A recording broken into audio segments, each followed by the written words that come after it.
Hello there, my name is Jeff, and welcome to episode 70 of the Game Sharks podcast, where we talk about our favorite thing in the world, that brand new Game Sharks podcast theme song that we just heard. Let's go. Huge shout out to my brother, Matt, of the What Did We Miss podcast. Best photographer in the state of Rhode Island, arguably in all of New England. He made that song for us. It's pretty great. He also made the interlude music that you're going to be hearing later on in the episode when we go to take a break. He sent me a couple of little factoids about the song to share with you guys, so I'll share that now. It is the same key as the Final Fantasy VII melody, which is E major. The bass and drum sounds are directly from Mega Man and are being reproduced using a Pocket Operator PO-128. He gets into some real technical music stuff. Which is probably going to be boring to a large majority of us. I enjoyed reading it. But let's see. This guy who designed that also designed sounds, also known as patches, for the OP1 with the intent of emulating sounds from the original NES. So yeah. Thank you, Matt, for making that theme song for us. It's really great. Is that what Matt has in OP1? Or does he have something else? Yeah. The rest of the sounds were created using an OP1, which was created by a Swedish company called Teenage Engineering. Yeah. Okay. I've heard. Those are like pretty big when they came out in like 2012. I found to say it was released. Yeah. It's I was really cool. I really liked it. I thought it came out great. Everyone here is a big fan of the new Game Sharks podcast theme song. So thanks for that, Matt. We greatly appreciate it. And video games. Joining me this week, we have Adam. Hello. T-Con. Hello. Jose. Hello. Derek. Hello. And Andrew. I'm not going to say hello. That is right. We have, for the first time, the full 6-man Game Sharks podcast crew here for this episode, which is our top games of the 2010 decade, the last 10 years. Well, we've all been making lists for the last 3 decades, which we did over the last 3 episodes, but we decided to all show up here for the 2010 episode, so it's going to be a big extravaganza. I can't wait. It's going to be a blast. I'm very happy with the way the list turned out, and I'm excited to see your reactions to it. I think there's some pretty interesting, cool stuff on there. But let's start with some video game news. There's not a ton of news this week. Very, very slow week. I only have 5 things here, or 6 if you include the Sony State of Play, which I guess we can touch on briefly. I don't really even have much to say about it. But anyways. Remember Ratchet and Clank? Yep. It's still coming. That was it. So Super Nintendo World, which has been open for about a month, has been forced to close down as Osaka heads back into a lockdown period because of the COVID-19 pandemic. Kind of sucks, but Yeah, a little bit. I guess. What did you expect though? Yeah, I honestly, when they said they were opening it, because initially it was supposed to open February 4th, which was my brother's Happy birthday, Matt. Yeah. And they obviously got pushed back to late March, but I don't know if they said the Osaka state of emergency will continue till at least May 11th. So who knows how long it's going to be closed for. It's a bit of a shame. The one that the Super Nintendo World that they're building in Orlando got pushed back to 2025. So I think it's going to be a very, very long time till any of us get to go to a Super Nintendo World, which yeah, I very much would like to go to one. I think it would be very fun. It'd be very absolutely cool. We have to do a live podcast from Super Nintendo World someday. One day. Let's do it. I'd rather go to the one in Japan, but we'll see where life takes us. Well, going to Japan is an entirely separate goal of mine. At least just like taking a trip. Same. So Dante is like a Japan geography wizard. Yeah, he'll take you there and he'll show you around, and he knows it very well. Don't know why, but Dante's really into Japan, so I believe that's what we call an otaku. Otaku. All right, next piece. Google Stadia. they finally included a search bar on Google Stadia. This is so funny. Wait, it didn't have a search bar? So apparently Yeah. Stadia... Google, a search bar company, by the way. Wow. Stadia tweeted, "Good news, a search bar is now rolling out to the Stadia store. Get a sneak peek into the next features coming to Stadia in today's blog." It's like, a search bar isn't a feature. It was a missing important component to your video game streaming service. Well, it's because now there's too many games to fit on the screen at one time, so they have to search for the one game that's not on the home screen. That's savage. I like How? it. I really like that. Savage, Derek. Savage, but accurate. You didn't need to search for your games when you can just see them. Stadia has been out for almost 1.5 years, and they just now included a search bar. Is it So, been Jesus that Christ, long? has it really? yeah. You know what else has almost been out for 1.5 years? The Game Sharks podcast. Which one has aged better? You tell me. We don't have a search bar, so I mean, we do have... Ooh. we do have a Google Stadia. We do have a brand new, never before opened World premiere. Google Blinding box. Stadia. Yeah, it's reflecting off the light really bad. Unopened Google Stadia.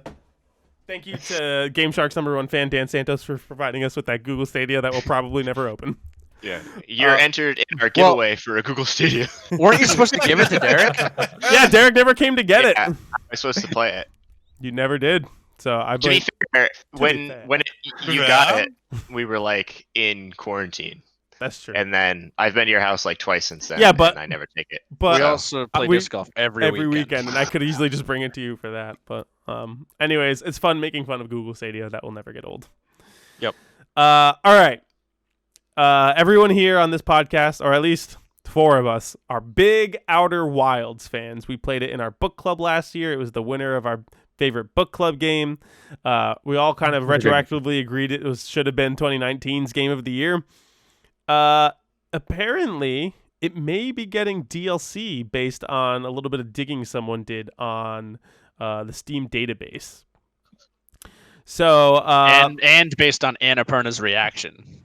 yes, so that Yeah, was another interesting part, and Mobius Digital. So it someone by the name of Simon Carless. They were doing some digging in Steam database, and they noticed an entry for something called Outer Wilds Echoes of the Eye. And it's listed with Outer Wilds as its parent entry. So if it didn't do that, maybe you could have speculated that it would have been a whole new game, which that would have been also really cool. Even better. Yeah, but this appears to be DLC because it has Outer Wilds as its parent entry. It was last updated today, the 29th, which means we might be seeing something for it soon. But yeah, Mobius Digital and Annapurna tweeted just like eyeball emojis. So like obviously I feel fairly confident that this is a real thing, which is fucking cool because that game is incredible. And the most curious thing about it is like, how would they even do a DLC for that game? I feel like it would have to be its own unique pocket story or puzzle box or something, you know? What if you're playing as the what were they called? The Travelers? The The original the Nomai. Yeah, the You Nomai. could be doing When some of they the go Nomai to stuff. like the eye or something. Yeah, so obviously the could eye be cool. being like the center of the universe, which is like the The whole eye of the point universe, of that yeah. game. Yeah. Yeah, That game's so cool. Wow. that would Uh, be pretty cool. So yeah. I'm here for it. Who knows when we'll see that, but I feel fairly confident that this is a real thing and has me excited. Still some of my favorite video game music ever. But yeah, Outer Wilds, very good game.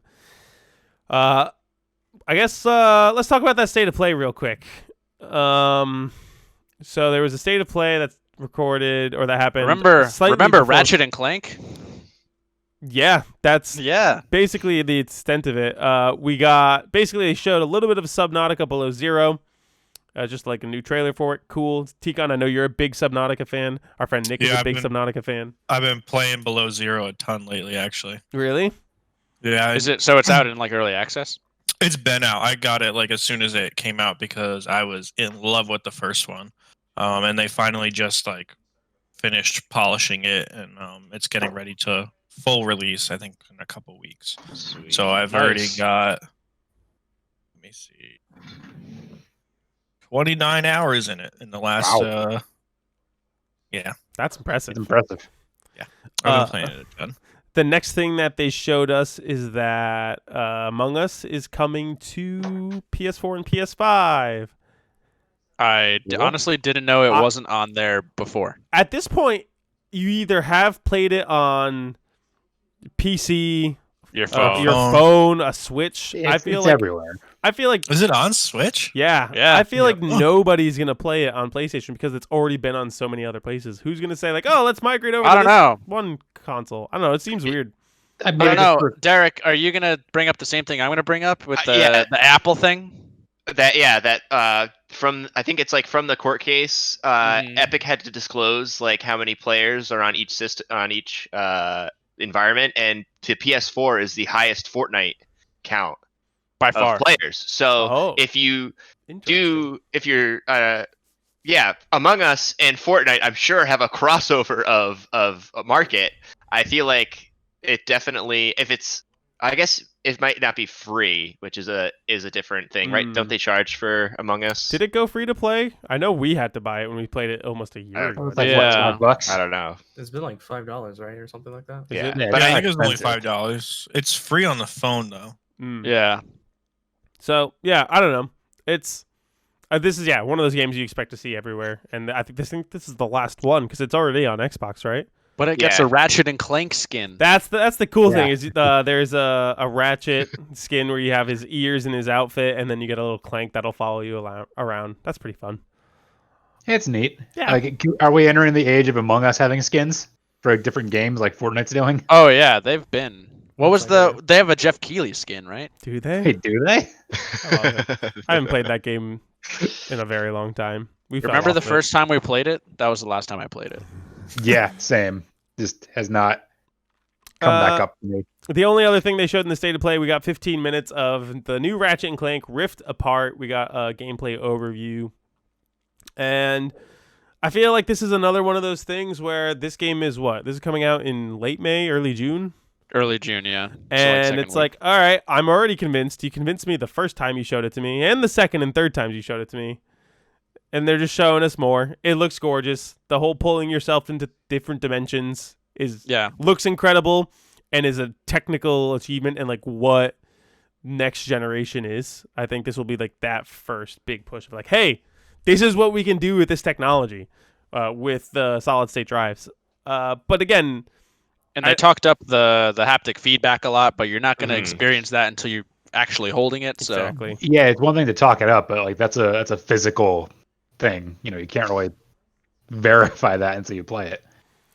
So yeah, I don't know. How did you guys feel about it? We all passively kind of watched it while we were getting ready for the podcast. It was okay. It looks more or less the same as all the other Ratchet and Clanks, but on the new console. So I don't think they needed to spend 15 minutes on it.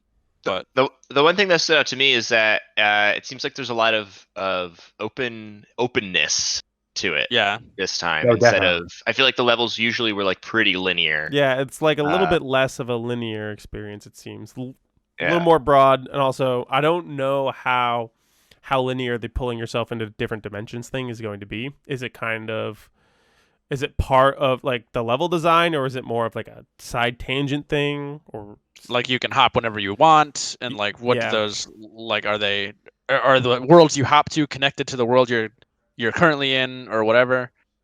I have a feeling it's probably a combination of like scripted moments where like you're supposed to do it, and then like stuff out in the world that's kind of like there that you can kind of like utilize in combat.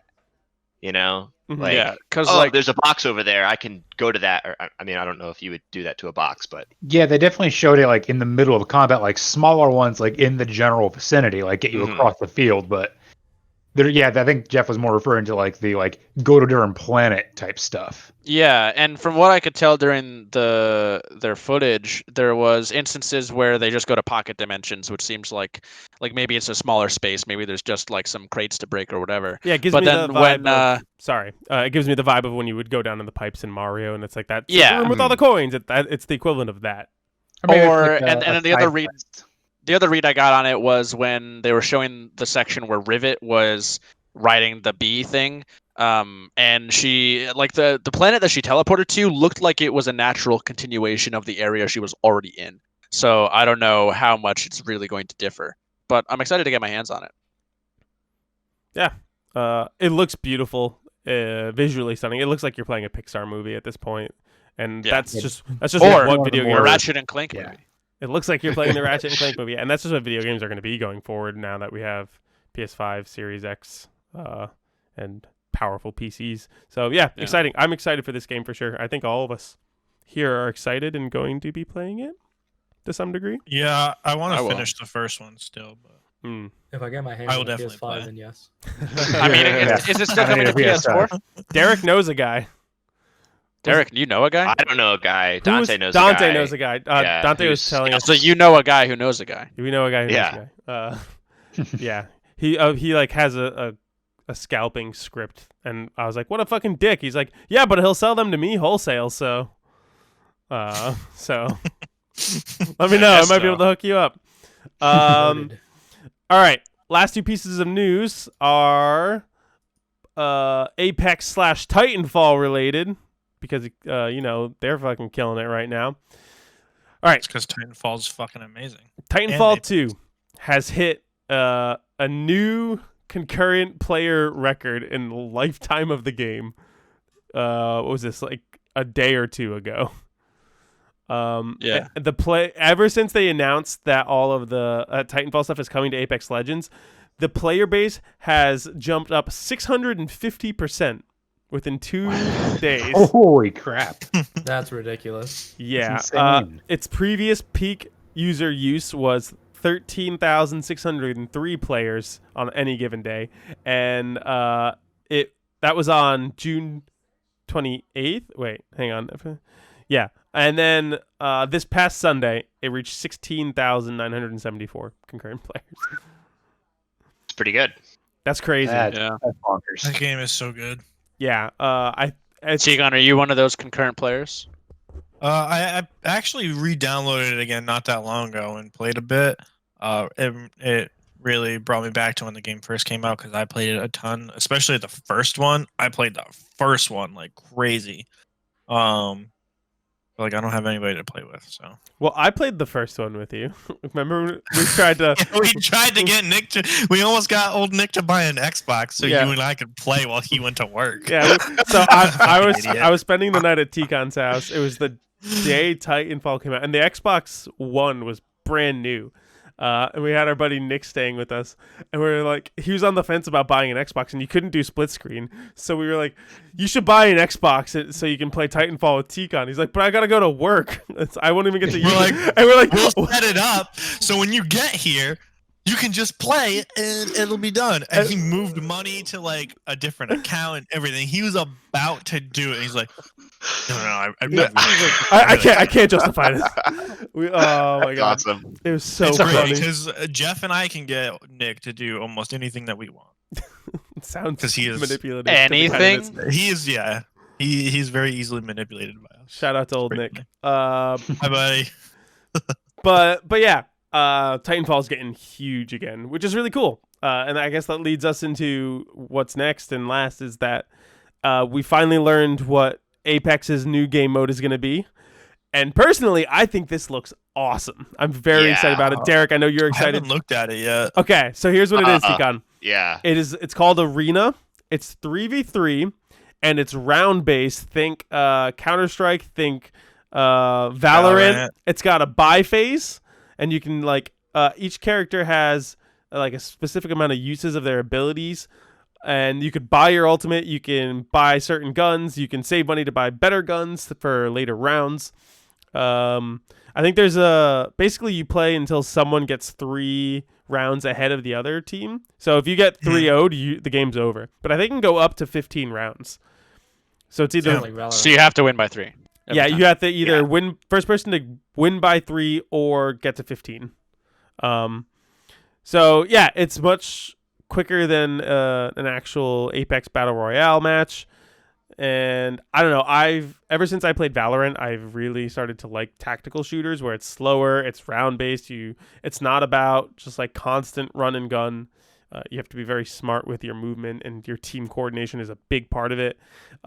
It's got 5 maps, I want to say. Yeah, I think it was 5. Uh, 3, Go ahead. 2 brand new like locations, and then 3 maps that will rotate every. I think they said every week. That are from locations in the 3 current battle royale maps. So yeah, it looks really cool. I'm really excited. It's launching on May 4th. So Ticon, Yeah, the Derek, 4th with you. Yeah. Yeah, I'm down. uh, I've been playing every so often. Apex. with Matt. I need to hop back in and like get. Matt plays almost every night. Does he? I need to get reused Yeah. to the mechanics so that I'm ready for when this comes Yeah, out. But also, there's like 3 or 4 legends. I have no idea who they are and what they do. Not a fucking clue. Yep. So, Me too. but yeah, I'm pumped about this. There are like streamers and media who have already gotten in and gotten a chance to play it a bit, and everyone is speaking very highly of it. Except for Yeah. I heard that pros aren't a big fan of the bow because it's too strong. It dominates. The It'll meta. probably get nerfed pretty quickly. Yeah. I mean, that's So they'll just change it into a Nerf bow. Yeah. I feel like There's a bow in there now. yeah, yeah, they they added added a bow, compound bow. and Valkyrie's Or, well, coming out the with- same day. Yeah, with this season 9 update, they're adding a compound bow. Oh my god, I need to. Yeah, It and looks really I think cool. it has 2 hop ups. They said, which seems kind of broken. I don't know if it's one or the other, or if it's. I thought they said it was both at the same time. You could have, like, that's its attachments or its hop ups, but Yeah. it seems pretty broken. So yeah, if you guys want to play Apex Legends in the next week, because May 4th is Tuesday, also the start of our disc golf summer league. But I would love to get in there and play a little bit and get used to it, because my first game back to Valorant, like I said last week, was abysmal. So I'm assuming my return to Apex to also be somewhat abysmal. The key is to play ranked. So that Because everyone's then- terrible like me. Yeah, everyone's bad like you. That's But- all I do is play ranked. If I've never played Interesting. ranked before, Neither have then my I. rank will be 0, and therefore I'm just going to be playing with burner accounts with pros who are just going to murder me. I don't know. Is it the same as it's League not of that- Legends in that It's not- regard? yeah, it's not really. All That's right. not really true. People don't smurf Apex ranked. Okay. Well, that's good to know. We're gonna hold you to that, Derek. We're gonna hold you to Apex that. ranked. All right, that's all I've got for news. We got a big crew today, so I guess let's Yeah. talk about what we've been playing. We'll go through that. I guess I can start because I don't have a lot. I played a little bit more Persona 5 Scramble. I played Strikers. Thank you. It's Scramble in Japan. We played Halo. Ticon and I and Andrew and Derek played. That's right. You guys, Tika or Andrew and Derek, you guys finally switched up to Legendary. Yeah, and I We're think the still- thing that Derek and I cruising. decided is that you guys are actually just really bad at the game Yeah. because we're cruising. You're Yeah, 'cause cheating. you guys keep cheating and you passed the hardest only did levels. Once, Derek cheated. and it was only to see if it still worked. I am playing correctly. You're skipping Mhm. levels. Bullshit. Bullshit. Yeah. That's Only how you one play time. Halo on Legendary. Okay, but even after that, we still were cruising. We Yeah. finished 2 more levels. we completed the library and We beat the two par score. betrayals. Yeah, like we're cruising through this game. Two We're v We two literally us. went in this circle of death for 2 hours the other Yeah, night. what happened? It was Why was that room awful. so repetitive? That level sucked. We decided that when we finish, we're gonna go back and we're gonna finish the first We're gonna do 5 the first levels 5 on on Legendary, Legendary. just to Do it. prove to you that you guys are bad. You know what? 2v2 us on the pit. Then we'll see who's Yes. better All at right. Halo. Yes. PvP is another story. Yeah. yeah. And Okay. that's where okay. it matters. We'll Uh, see. Winner gets a calzone. Deal. All Tika right, and I will Jeff. fucking take you up on All that. right, Derek's That gonna would cheat actually be- somehow. a fun. Yeah, I know the glitches.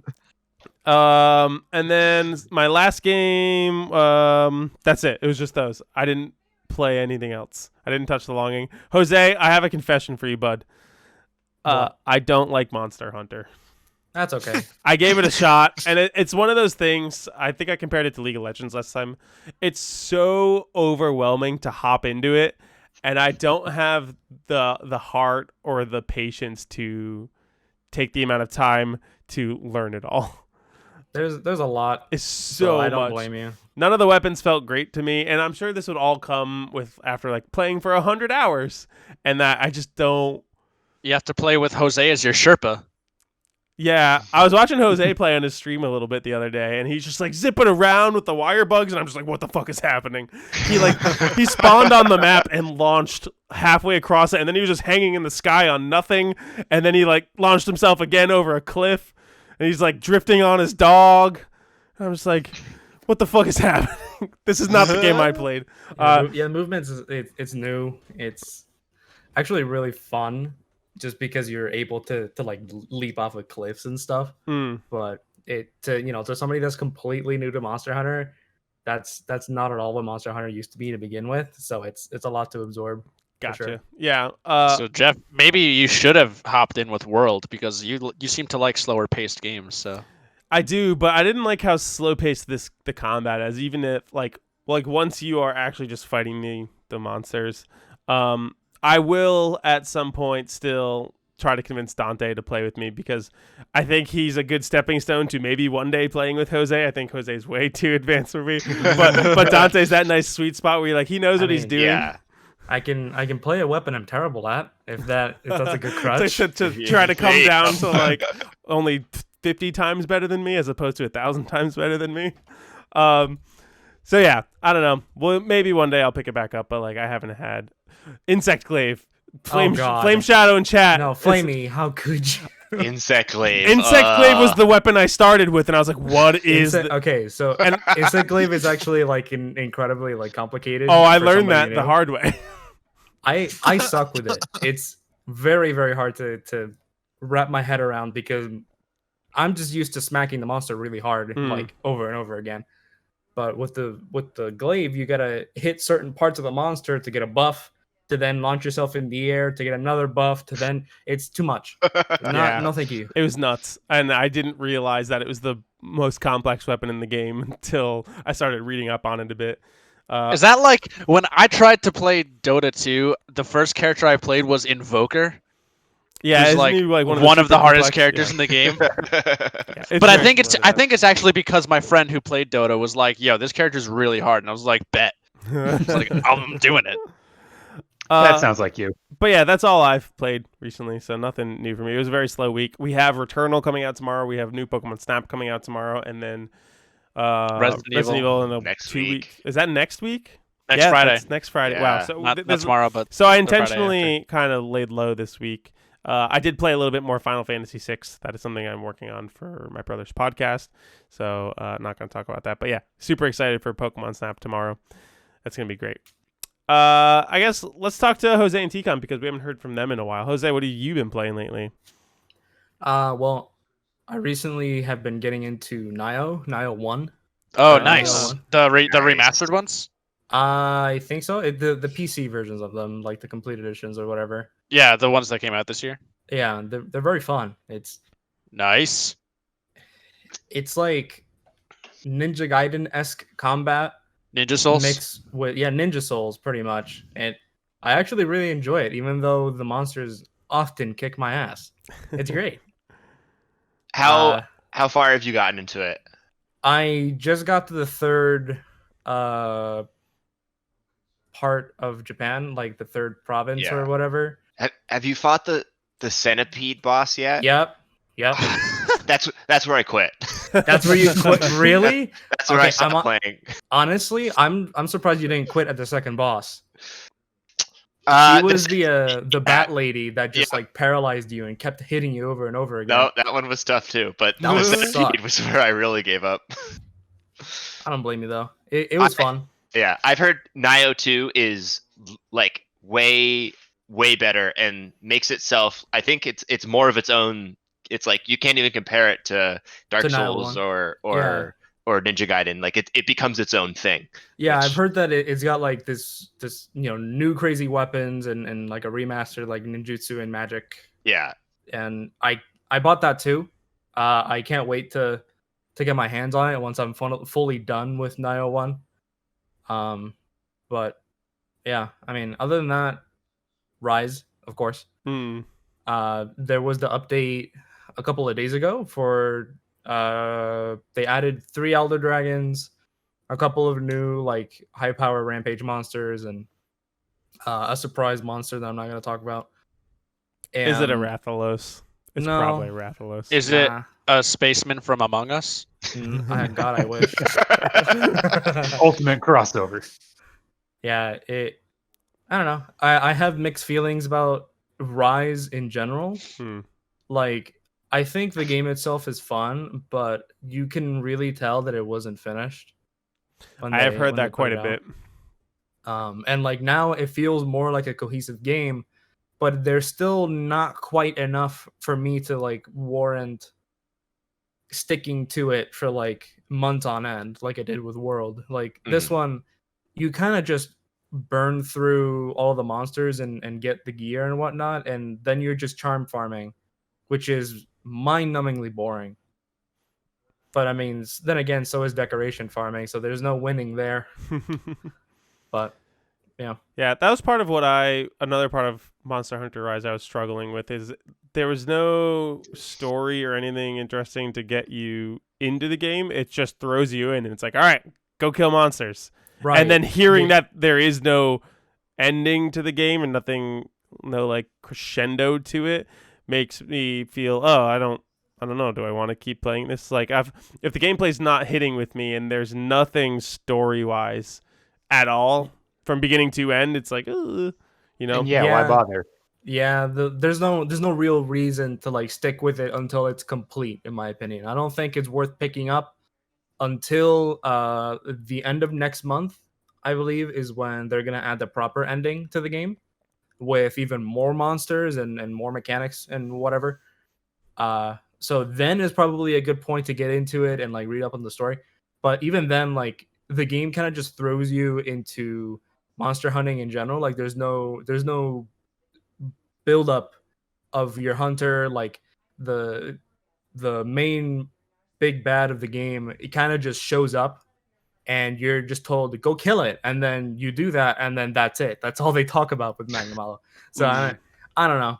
It's kind of weird, but yeah, gameplay's fun if you like Monster Hunter and want something new. But as it is right now, I feel like every time a new Monster Hunter game comes out, it's always almost the same thing, maybe with the exception of World, where it's like Monster Hunter fans gonna love this. Yeah. If you're not a Monster Hunter fan, good luck. Yeah, it's like good luck getting into it. World was an exception. World was special for sure. Should have done it. Maybe we should have pulled the trigger for World, and maybe I would have liked Rise way better. But, probably, actually, yeah, because they're very similar in terms of gameplay, except for movement. Gotcha. All right, is that it for you? That's it for me. All right. Real quick, Jose, I do know that, I guess, in general, you had been playing Dark Souls 2 that I saw. Yes. And I want to know if you have any, like, tips, because I started it a little while ago, and by a little while, I mean, like, months, and I have been very scared to go back. What's scaring you? Dying everything over and over. It's funny because Dark Souls 2 is actually easier than like the other two games. Yeah. Well, I've been dying a lot repeatedly. Tips, I guess, just if you're struggling really bad, find a really big weapon and hit really hard with it. Okay. What if I haven't touched the game in months and don't remember anything about it? Go through the first area and go butt heads with the big dudes until you figure it out. So, what way did you go again? Did you go to the Forest of Giants, or did you go? Yes. Okay. Oh God. Isn't that the correct way to go? Is there a correct way? There is no correct way to play Dark Souls, I don't think, but I think I would say the beginner-friendly route is to go to the Forest of Giants first and fight, because the last giant is like the easiest boss in the game. I beat him. Yeah. Okay. So then, did you get to the Pursuer? Yep, and then I Yeah. died. Yeah, okay. The pursuers are pretty, Ah. but the pursuer is intimidating. But then I feel like once you figure out what like how to dodge his moves, he's actually very easy. Okay. It's I think, and then the Dragon Rider. Is it Dragon Rider? Is it Dragon Rider? Is Dragon Rider, relatively yeah, that's what it was.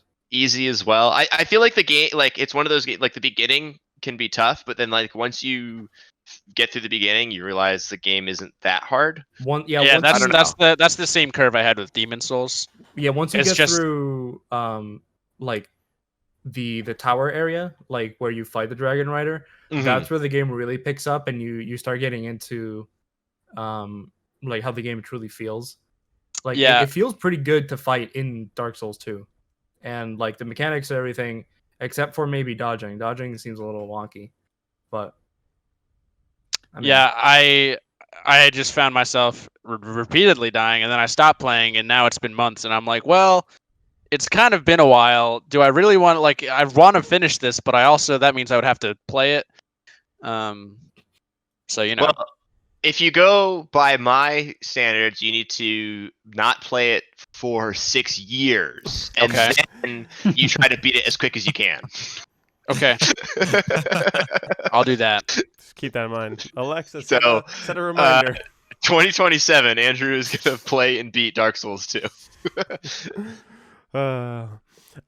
T-Con, what have you been playing lately, my bud? You're our resident online multiplayer, often shooter guy. So what do you got? What have you been up to? Yeah, well, mostly Halo 3. That's a With good campaign choice. with you guys, and then a ton of custom games with my brothers and cousins. I actually recently picked up Battlefield 4 again. 4, as huh? Well, yeah, interesting. because with EA Play Mhm. on Game Pass now, it was on there for free, and I just randomly got like a hankering for it, especially because my cousins keep talking about Battlefield 6.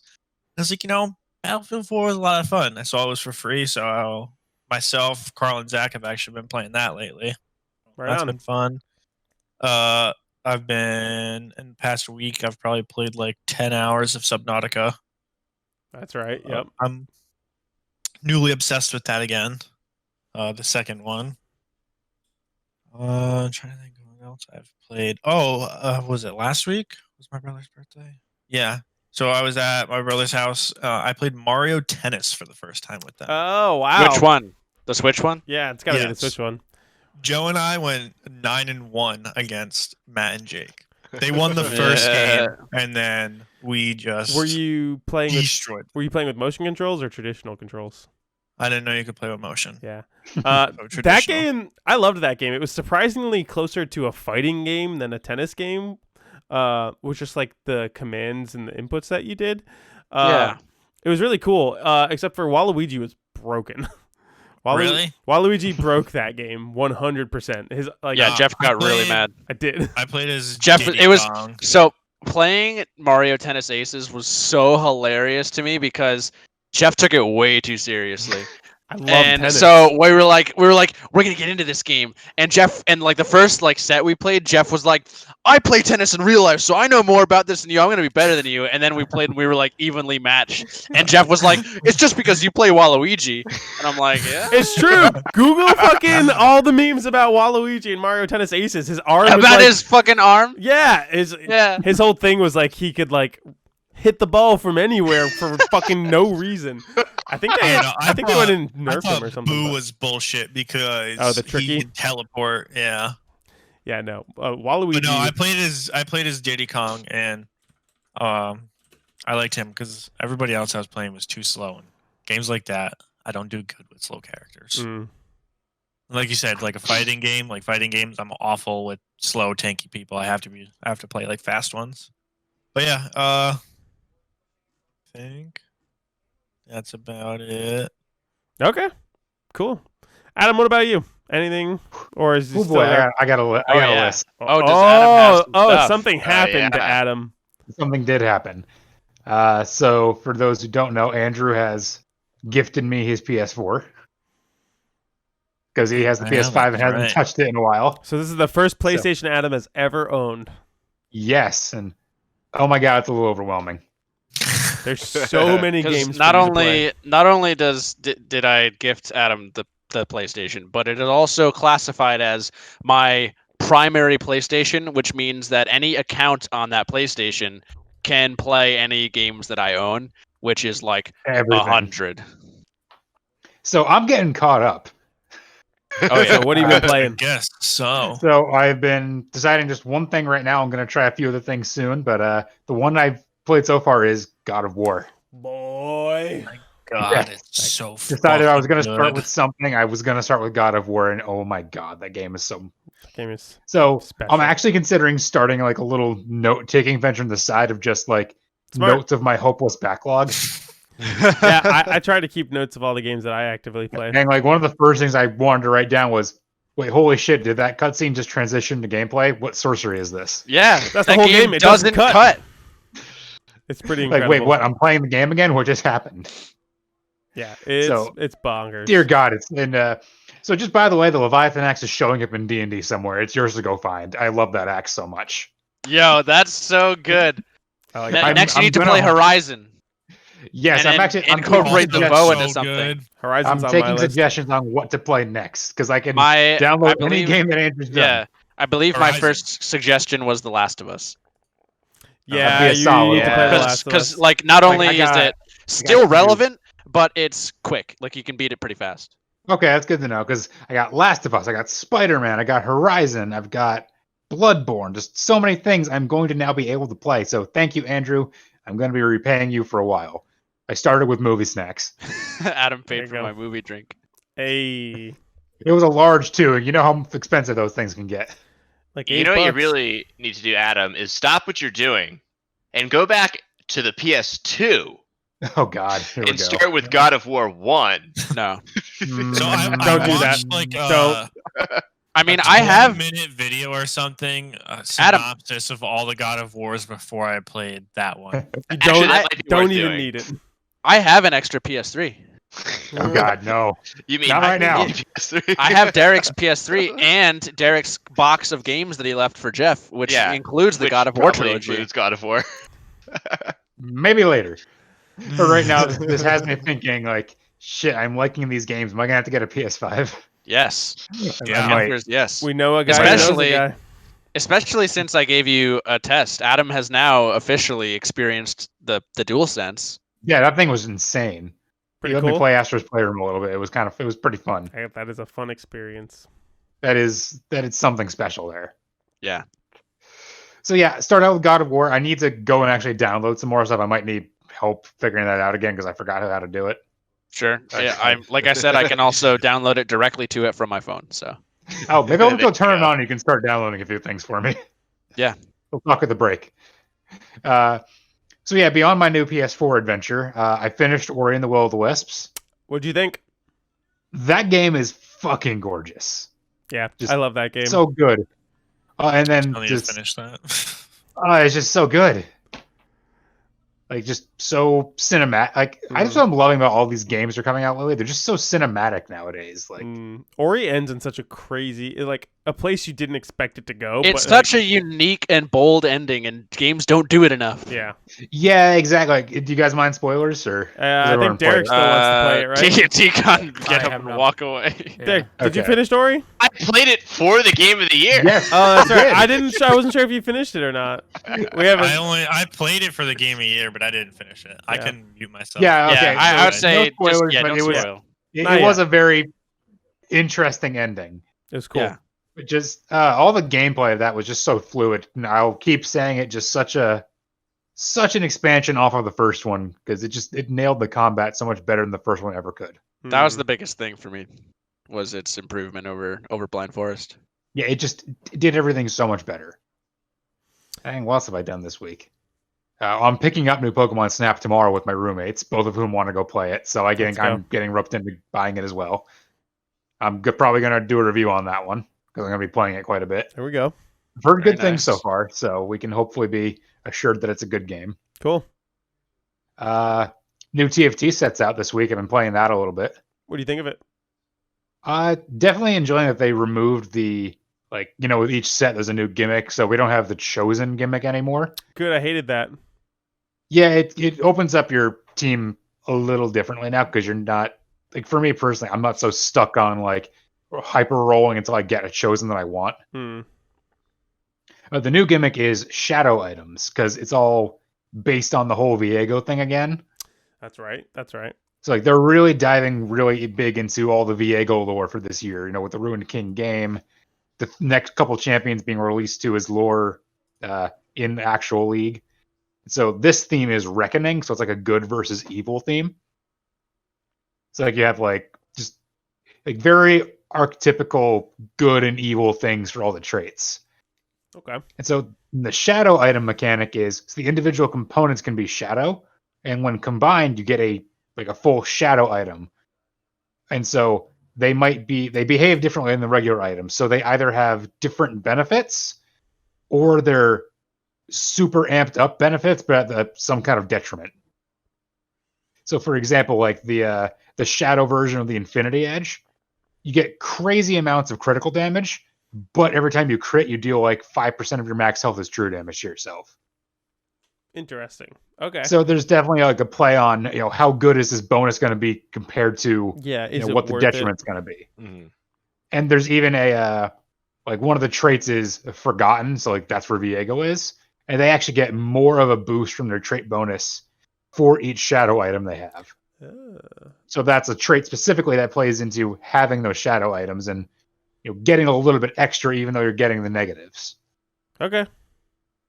So another cool one is the Dragon Claw, the one that gives you crazy amounts of magic resist. Well, the shadow version really tones down the magic resist, but instead it negates all extra damage from crits against you. Okay. Cool. So some of the items tone down on what they used to do and replace it with new stuff, while others just amp up what it could do at some kind of detriment. Interesting. I like that. I like that they're doing new interesting stuff with every set.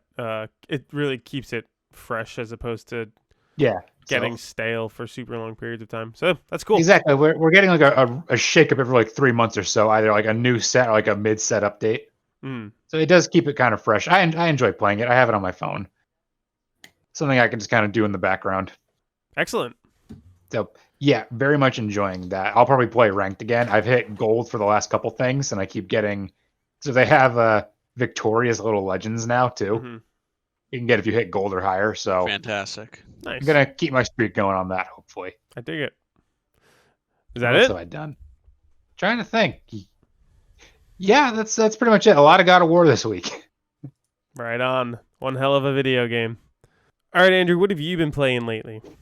I have a couple of things. Really, the big one of note is that I started playing 2015's Ratchet and Clank. Okay. Funny timing with that one.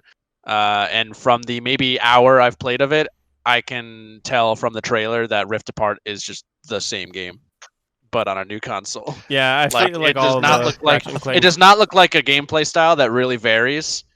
The formula has been the same since Ratchet and Clank 1 for the PlayStation 2. Yeah, I bet. Really? And it seems like it's the only thing that really changes is the story throughout each one. And the level design. And the levels and I'm sure there's different variations of weapons and stuff. But I'm just, kind of getting a feel for it for now. It seems like a game I can get pretty quick, and it was free. So it's something I wanted to do before Rift Apart comes out. I also finally went back to Persona 5 Strikers. Let's go. And maybe I decided that I just need to mainline it. When you get to the second area, it opens up a bunch of side quests that were you can go to any of the jails that you want at any time. So you can just go do side quests in them, and that I feel was at a certain point. Back when I was playing it more regularly, I was like, okay, well, if I'm going to review it, then I feel like I have to try and do everything, but it was just becoming way too much of a grind, and I just didn't want to play it that way, so I've just decided to go with the story. Smart. And it's still fun. The one thing that I kind of picked up on, and I don't know if I'm pretty sure Persona 5 has just always been like this, but it's it is almost Dora the Explorer-esque in the amount of like that it has to beat you over the head with its like plot devices and like plot elements and beats. You know, like I'm on like the third jail, and they're like, maybe this is how a jail works, guys. And I'm like, how have you not figured it out immediately? Because they're dumb teenagers. I know, but it's And like the it's still cat. the way that it comes out through the dialogue, and they like are still discussing it with each other, but it's not just with that. It's like with everything they encounter, and I'm like, oh my god, like I just wish that it was a little more intelligent with some of its stuff, but that's probably more of a personal gripe. That's fair. So, we did play golf with your friends today. We which did I'm just glad play some golf with your yeah. friends. That was a blast. finally got you guys to play. 'Cause I Derek fucking is the love that game. definition of chaotic neutral. Yeah. He's not. Derek was like, I don't care if I lose. I'm gonna fuck with everyone else. Yeah. And yeah, that was a good time. I was happy that we played that. It's gonna make a fun DM job for you, Adam. Yeah. Oh, God. Yeah. Derek does some weird things in Dungeons and Dragons. Likes to yeah. kill Cool video chickens game as weapons are sacrifices. definitely going to be referenced and I or like be it. in there in some capacity. You just got to find them. I dig it. Leviathan X is definitely going in there. Goddamn, that weapon is so much fun. What else, Andrew? That's it. Okay. All right, Derek. Yeah. You're all that's left. I've been saving myself for Returnal. All right. I am progressing in Bravely Default too. I'm about to fight the guy who what's his name? Galahad. So I'm still in Wiswald. Yeah, you were gonna get the shield bearer. Shield, yeah, I just got the ranger. Now I'm Ranger's getting the shield good. bearer.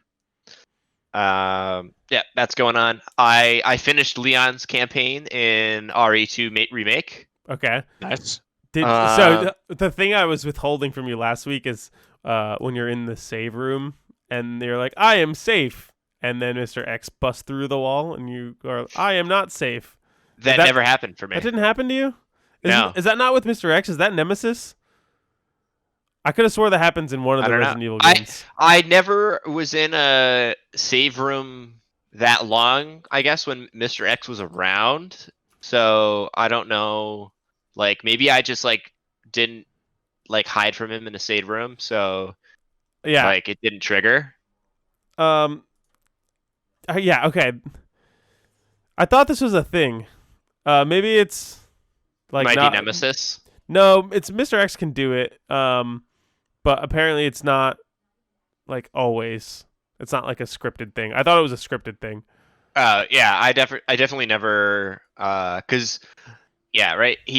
He's gone for a while after you finish the police station, and then like he's so minimally in it in the lab that like there was no chance for that to happen. So yeah. Okay. Damn. That's such like a terrifying thing when it does inevitably happen. He like finds his way into the safe room. Just like, but yeah, that I mean, I can see how that would be terrifying. My one gripe with the game is that I don't like that you can't dodge, but it's also, I don't know, it just made that final fight against Mr. X like frustrating. That you have to like time your sprint away quickly. Did you play Resident Evil 3 remake? No, I haven't played RE3 remake. So they had a dodge in that game. Yeah, I'm gonna play that next. Yeah, but overall, like it's great. And I think for me, I gotta do Claire's story, I guess. Yeah. So before I can. That's how you get the real ending. Yeah, right. Before I undoubtedly say that it's better than RE4, I need to play Claire's story. But undoubtedly. Yeah, I'm really, really liking it. I don't think I would argue with anyone who said 2 remake is better than RE4. Is better than yeah. Agreed. Leon! Jesus, that was terrifying. No. That's the point. That's the point. It's a horror game, Jeff. Then what else did I play? I started Crash 4. Yeah. It's about time. Yeah, right? I mean, it's solid. It's just a solid game. Like it's a solid platformer. My only gripe so far is that You have all to the run at the levels are camera. basically the same. Okay. Like the in the other game, in like I guess Crash 3, which is like there was at least some like you would have like 2 normal platforming levels and then like an undersea level and then maybe like a weird different level and then like a Coco level, and it kind of like mixed up the pace. Whereas this feels built more similar to Crash 1, where it's just like every level is a platforming levels, at least so far. We'll see how they at least like do a good job of like spicing up the gameplay in the levels as you like progress through. Jeff's dying. Jeff is dying. Is he um, actually okay? I think he swallowed and it went down his lung. Wrong pipe. Oh. Yeah. Let's just swallow it up, breathe it. I'm sorry. Spitters Carry or on. quitters, Deacon. Yeah, so I'm liking that. I'll probably play that like here and there. You good, Jeff? Yeah, I'm gonna make it. I'm blanking on everything that I played. Oh, I've been playing a lot of Apex There you go. to get ready for Arena, because Arena really interests me, and I also really like the game, so that's been fun. I'm trying to get to Silver before it ends. It's going well so far. I won at least one match today. So you have so- what? Here you go. 4 days? 5 days? Yeah, and I'm at Bronze 1, so I should Oh, probably alright. be able to make it to Silver 4.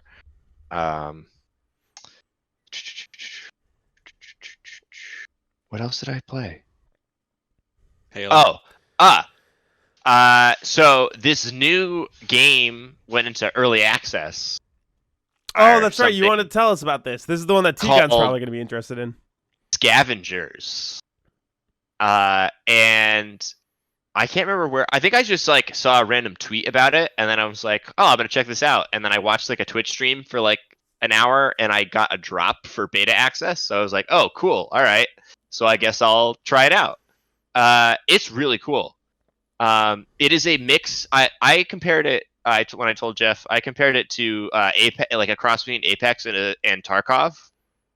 Ooh. Okay. Yeah, Okay. that's when I was like, oh, Tigon's going to love this. Yeah, it's like Tarkov. Apparently classified as a PvE VP. Yeah, so it's like Ooh, Tarkov, yeah. where like you go in like it's like staggered missions, right? So when you like queue up, you have to wait for the raid to start, kind of thing. You don't drop in like a battle royale; you just like spawn somewhere. Like Tarkov. But the other thing is that, like a battle royale, you have to find your equipment. So you don't start with like your set of guns. Your character, if you die, your character doesn't get like reset. But it's not. The goal isn't to be the last person standing. It's to make it to the extraction point at the end of the game. So it's PvE elements. Sounds just like Tarkov. Yeah, but then there's also PvP going on, and then there's also what they call the storm. So there's a giant storm that encloses on you slowly, so they definitely took they were like, all right, people really like battle royales for this reason. People like games like Tarkov, Hunt Showdown for this reason. We're gonna put those together and make this like kind of like more accessible version. It's way more accessible than Tarkov, I would say. What's it called again? Scavengers. So when you finish a scavenge, I don't know what they actually call it. An expedition, maybe they call it. I don't know. You get resources and stuff, and then you're able to do like research, and you're able to get basically every character has like a signature weapon, abilities, like all this stuff you can upgrade, and you can upgrade and level up your characters so that when you go in, they have like more accessible to them. So I can see how it can be a like long-standing like, all right, this is why you play, like you want to level up your characters, you want to earn new guns for them. It's pretty cool. It ran like shit on my computer. Like it would jump from, I mean, it's in early access, so it makes sense. It would jump from like 70 to 80 frames per second to like 10 frames per second, and then jump back like all the time. But it didn't really overall, I think, affect my experience, because like when I got into like a battle with my teammates with another team, I don't think I ever had any frame drops. So it was kind of just like randomly throughout. It's pretty fun. I played like 3 or 4 matches and enjoyed it. It's pretty easy to play with like a team of randoms because it's got like the Apex ping systems, and like the objectives are pretty clear cut and like what you need to do. And each character has like abilities to help out your team and stuff. It's fun. I'm curious. Yeah, I think if it's free to play, it'll do well, but if it isn't, then it probably won't. I don't know. We'll see. I think it's supposed to come to consoles as well.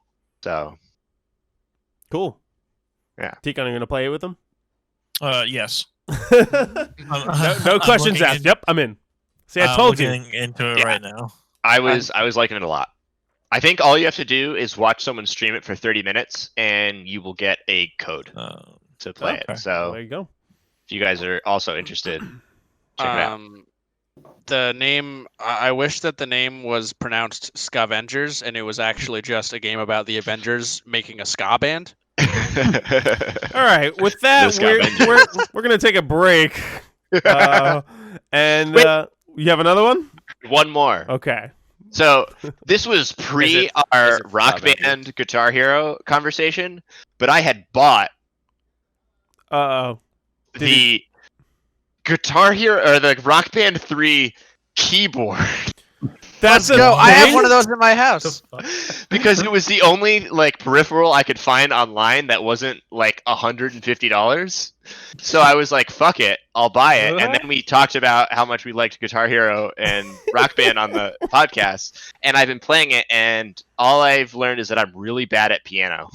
Piano's hard. Dude, the piano one was hard. Especially if you did like the realistic version where it like has all of the keys. Yeah, so I started on Expert, which is just 5 keys, and it's like the hardest part. I immediately was thinking back to playing guitar, where you would use 4 fingers and like move up and down. But with the piano, you can use all 5 fingers. So I kept fucking up because I was like forgetting my thumb could press buttons. But I got pretty good at that. So I was like, all right, let me try out the Expert mode. And so I started on easy and like did like the tutorials that basically teach you like how to play the piano, and I was doing pretty okay.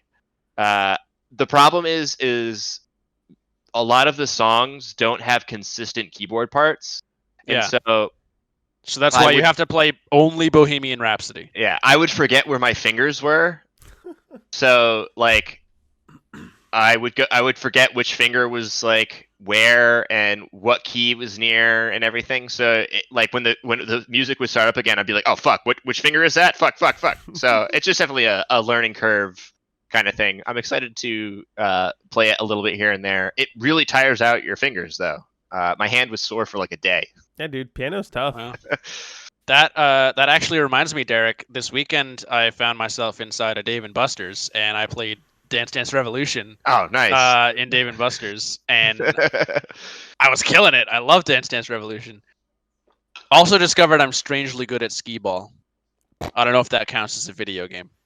No, I don't know. That's an analog game. Yeah, sure. Analog. I think that's something they call a sport or something. I don't know. All right. I don't know about that. If that's everything everyone's played, let's take a break, and then when we come back, we will talk about the top 10 games of the 2010 decade. Here we go. We're doing it.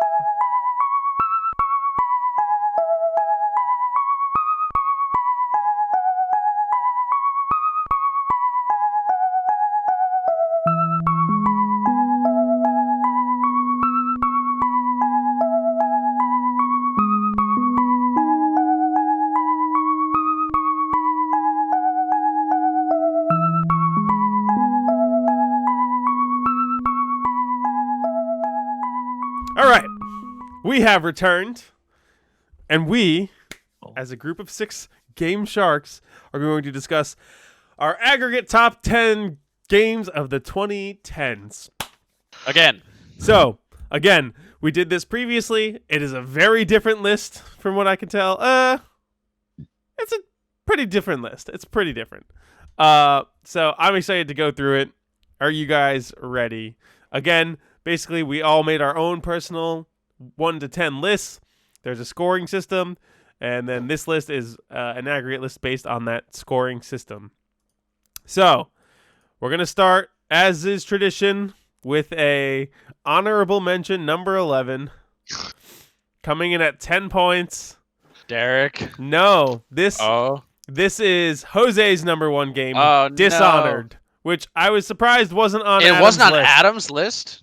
Should have been. It was not. Adam! No, I'm damn sure I put it there. I am damn sure you didn't. I will go check Jeff right now. literally watched you edit it live. Yeah, Oh, I was man. like, I'm watching Adam do his list right now. Oh, That's amazing. fun. Uh, Oh, rip me. Yep, not on Adam's list. 2 for 2 on. That's twice you've snubbed games, Adam. Wow. There's too many games. Too many games. All right, so number 11. If you want to say something real quick about Dishonored, Jose, and why it was your number 1 game of the 2010s. Since I guess it should have been on our list, maybe. Well, to put it simply, I mean, I like blinking around the map, and I like being super stealthy and stabbing people in the neck, in game, of course. Well said, sir. I know I would love this game, and I just still haven't played it. It's on Game You Pass now, totally so Yeah.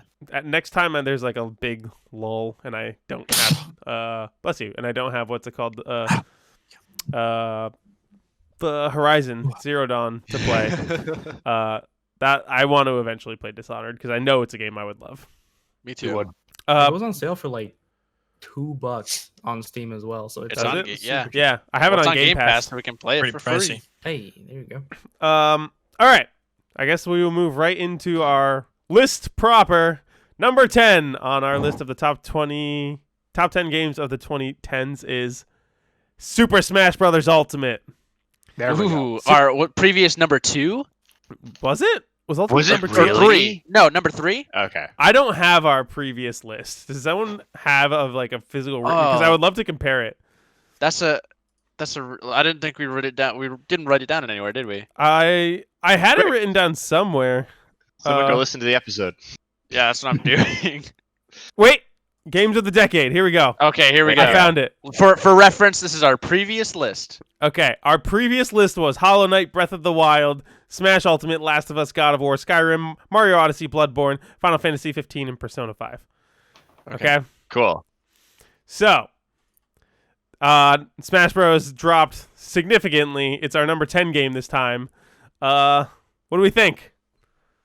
Well, who had it on Oh, what? sorry. It was my number 9. It was Andrew's number 8. And it was Adam's number 5. So that put it at 10 points. Okay. Cool. What do we... So, like, this is video games, the video game. I play this game every Yeah. day. Yeah. Exactly. Andrew and I play this game every single day of our lives. Or at least It's- every weekday.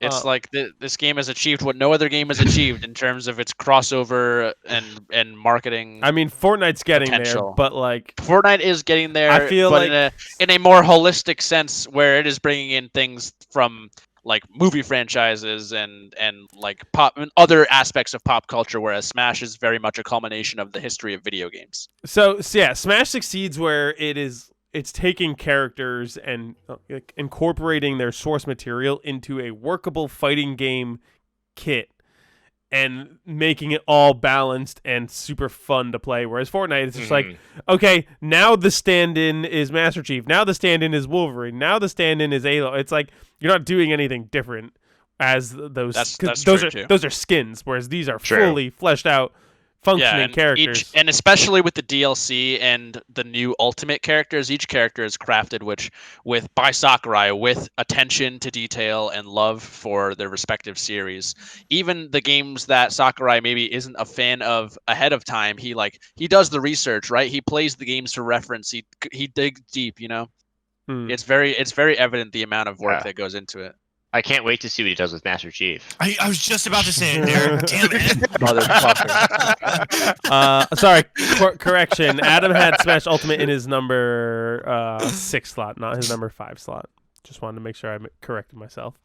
But yeah, I love Smash Ultimate. It's such no other game brings together. It's like a fucking video game museum in a video game, and fun to play. It's a love letter to like all the most popular video game icons. Yeah, for sure. All right, let's move on to number 9. Number 9 on our list, also coming in at 10 points, but winning in a tiebreaker, is Persona 5 Royal. Persona 5 Royal was my number 5, and it was Jose's number 7. Whoa. Yep, and that was it. It wasn't on anyone else's list. Whoa. Are you surprised it wasn't on anyone else's list? Yeah, I thought Andrew loved that game. Yeah. I do love it, but it's the same thing that Derek did with Wind Waker, where as I was making the list, I was just like, as much as I love this game, there's just 10 better video games. It was Right? number There's- 11 on my list definitively. Like if we expanded the list to 11 slots, that's where it would have been. I also wasn't considering Royal. I was only considering the original Persona Persona. 5. Because you never Right, played right. through Royal. You've never played Royal. I didn't yeah. play through Royal. I know it's Oh. the definitive way to experience Right. that game. Yeah. When did the Um, original come out? 2017. Oh, so it still counts. Okay. Yeah. Yep, still Yeah. surprised. But yeah, it's my second favorite game of all time, but it's number 5 on my list. For similar reasons we've discussed previously, where considering its cultural relevance and just its General critical analysis. yeah, I love this game. There's no game in the world that has more style than Persona 5. It's the best video game soundtrack of all time. I still listen to it a couple times a week. I was listening to it today. The characters are all absolutely incredible. I think Andrew's getting his Persona 5 vinyl. Nope. Or Oh, no, he's getting his Joker mask. Joker mask. Like the characters are all so lovable. It's a game that took me 130 hours to beat, and I immediately wanted to start it over again. And I feel like that says a lot. Jose, you were the other person who had this game on your list. Why do you love Persona 5? Pretty much all the same reasons you said. The soundtrack is amazing. All the characters were pretty great. I love their designs. I love their voice actors too. It was never really much of an issue for me to listen to them speak. I felt like Persona 4, while it was good, there were a couple of characters that just annoyed the hell out of me whenever they spoke. Namely Teddy. I love Teddy to death, but he annoys the hell out of me. The style of the game in general, like just there's so much swagger in every single part of the game that it's hard not to love it. Yeah, it's like I said, that game oozes style. I feel so cool when I Some play that could say game. that game has drip. Shout out to Dan Cinecorns for following us on Twitch. Thank you for that. All right. So yeah, Persona 5 Royal, fucking incredible video game. Derek, I'm excited to hear as you play more.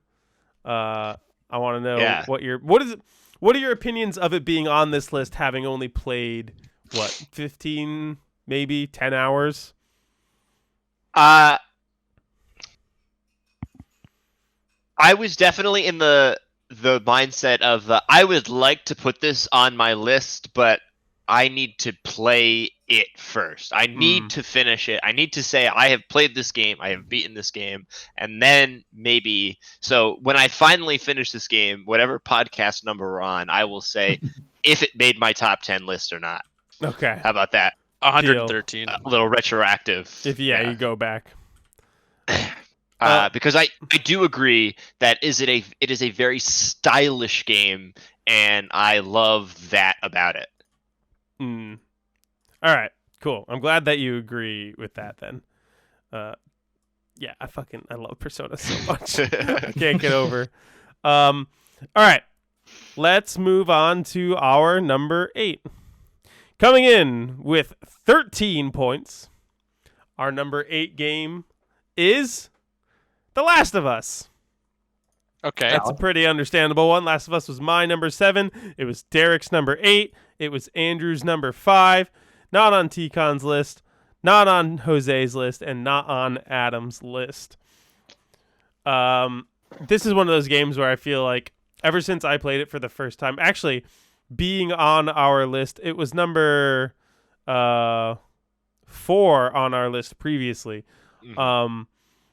And that's why I was like, oh, I need to play this game. You guys just said it was the 4th best game of the 2010s, and I played it myself, and yeah, that game is incredible.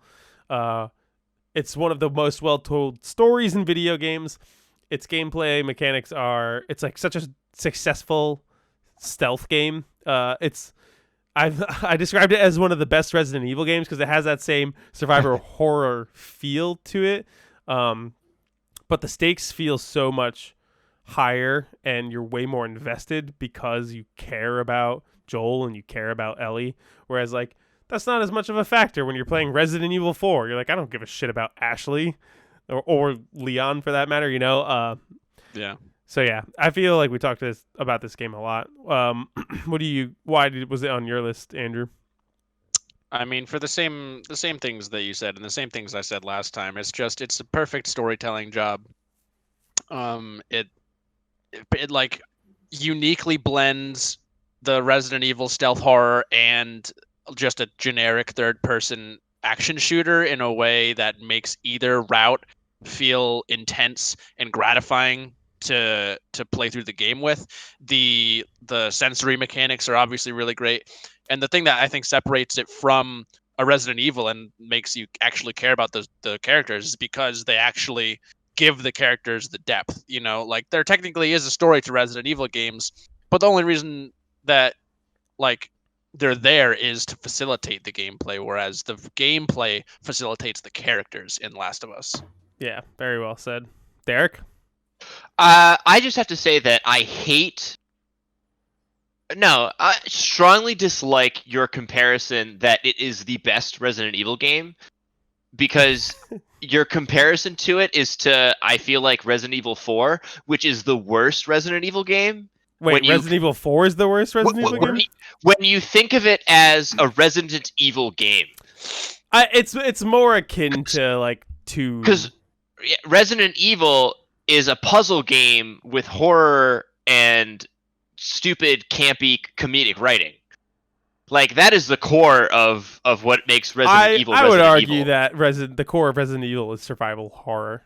Where it's like, it's resource management, lack of resources, like dodging and invading because you don't have as many bullets as there is bad guys. That's the core of Resident Evil. I wouldn't think that's the core. I don't think that's the core of Resident Evil. Well, maybe not anymore.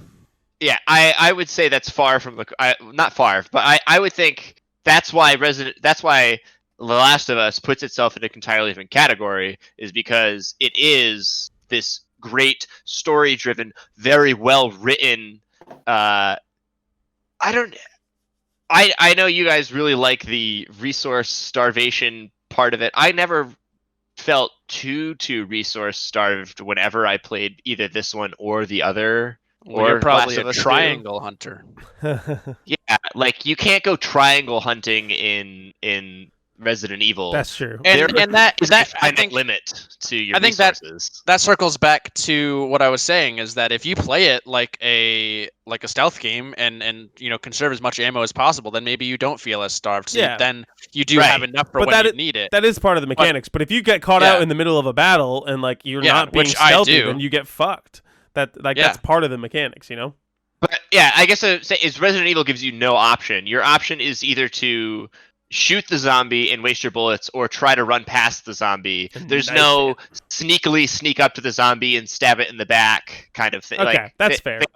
They are. I feel like they do belong in their own separate genre places. They're close. But they also do have a pretty similar crafting mechanic, though, where it does force you. It gives you limited resources to craft with, so then you have to make choices in that regard. But Resident Evil doesn't have crafting. Resident Evil 2 does. It absolutely does. You can combine things. I wouldn't call that crafting. That's exactly what you do in Last of Us. Yeah, that's the same. You're combining. You combine two items. Junk. But the items you combine in Resident Evil have uses without their combinations. Besides a red herb. Herb. I know you're gonna say something. I need a herb. Wait till you play Resident Evil 5. Red herb. There's no but in a sprockets. I don't know what the fuck they're gears in Last of Us have no purpose beyond crafting. Rags. They don't do anything. It's not like you can use a rag to do anything in The Last of Us. But the sentiment is the same, where it creates choice. You need to choose what to do with the items. Do you use it? I guess in the Resident Evil's case, do you just use it as is, or do you combine it with something else to make a different kind of ammo or something? It's part of the limitation of it. Yeah, I think you're alone on this one, Derek. Yeah. Maybe I am. Anyways, I think The Last of Us is a really great story-driven game. And I think like what you were saying, Andrew, it stands out in that you can, if you really, really wanted to, kind of approach it more in a third-person action sense, but stealth is where you're really going to prevail and feel like, I guess, the safest, right? Like, you're never going to have that moment of, ooh, I'm running out of ammo and there's 6 guys left in a stealth scenario. You just say, all right, I'm just going to take this a little slower. And if I do screw up, I have some ammo to dispatch these folks, these clicker people. All right, let's talk about number 7 on our list, which is, with 15 points, Bloodborne. Bloodborne was Derek's number 1, and was Jose's number 6. So that. Yeah. I said to Derek the other day, I was like, I wish I had played Bloodborne by now, because I know it would be on my list if I had. Yeah. Widely regarded as the best Soulsborne game, I believe, at this point, right? It added the Born to the Soulsborne genre. Yeah. I think there are people that could argue that maybe that Sekiro is better, but Sekiro is more of its own than... It's so different, right? Yeah, it can be its own thing when you can, like, it's barely a Souls game, I guess you would say. I feel like I can't say. They only say it because it's made by From. Right. Derek, this is your number 1 game. Yeah. Why is it your number 1 game? Why? I mean, I think it's still technically. Let me double check. I think it's still the real question is, why isn't it all of our number 1 games? I haven't played it yet. I've never played it. That's why. You haven't played it yet. That's why it's not on any of our lists. I want to, because of how highly Derek talks about it and how highly a lot of people talk about this game. That's why I really hope that they make a remastered version or a remake, just like a PS5 port, a 60 FPS version of the game, because that'll be the best game of all time. I don't know. For me, it's the world that they throw you into. It's the combat. It's very fast. It's faster paced than most Souls games, but it's also not faster paced. I love the I don't know, the way boss battles play out. It's a more aggressive game. Yes. Yeah, it's a little more aggressive, right? Yeah. The satisfaction of the weapons. One of the things I miss most when I play other Souls games or other RPG or not, like ARPG style game, where action based combat, where like you have a weapon and you have a move set, is like how distinct every single weapon in Bloodborne feels. Every weapon feels completely different from the weapon before it. And one of the most I think at the time was people were like questioned it was how little weapons there are in Bloodborne. But it was because they took the time to make every single weapon in that game feel unique. But like in Dark Souls, you might find a weapon and then you decide halfway through the game you want to use a different weapon, and then you decide maybe I want to use a different style of that kind of weapon, kind of thing. But in Bloodborne, the first weapon you pick up might be the weapon you use for the rest of the game because of how good it feels to use. I know, like. The weapon I really liked was a sword that slotted into a larger sword, and like the whole concept of the switch weapons or the switch mechanic is what's so great, is that like mid swing you can switch to a different style of combat based on like what combo you're doing, what you're trying to do to the enemy. It's extremely satisfying, and like I haven't found a game that's like captured that feeling since then. Yeah, it's a very satisfying game to play. I think the world itself is incredible. Like there are so many moments in that game that are extremely memorable. Boss fights that are memorable. I think the DLC for it like only adds to it in it like an incredible way. It has a incredibly great ending, I feel, and it's the only game that kind of like is infinitely replayable from FromSoft, which is kind of interesting.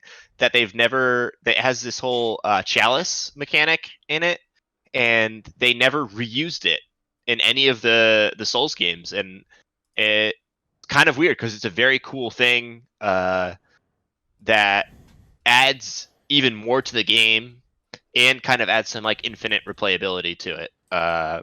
Basically, like creates randomly generated dungeons that you can just like go into and play.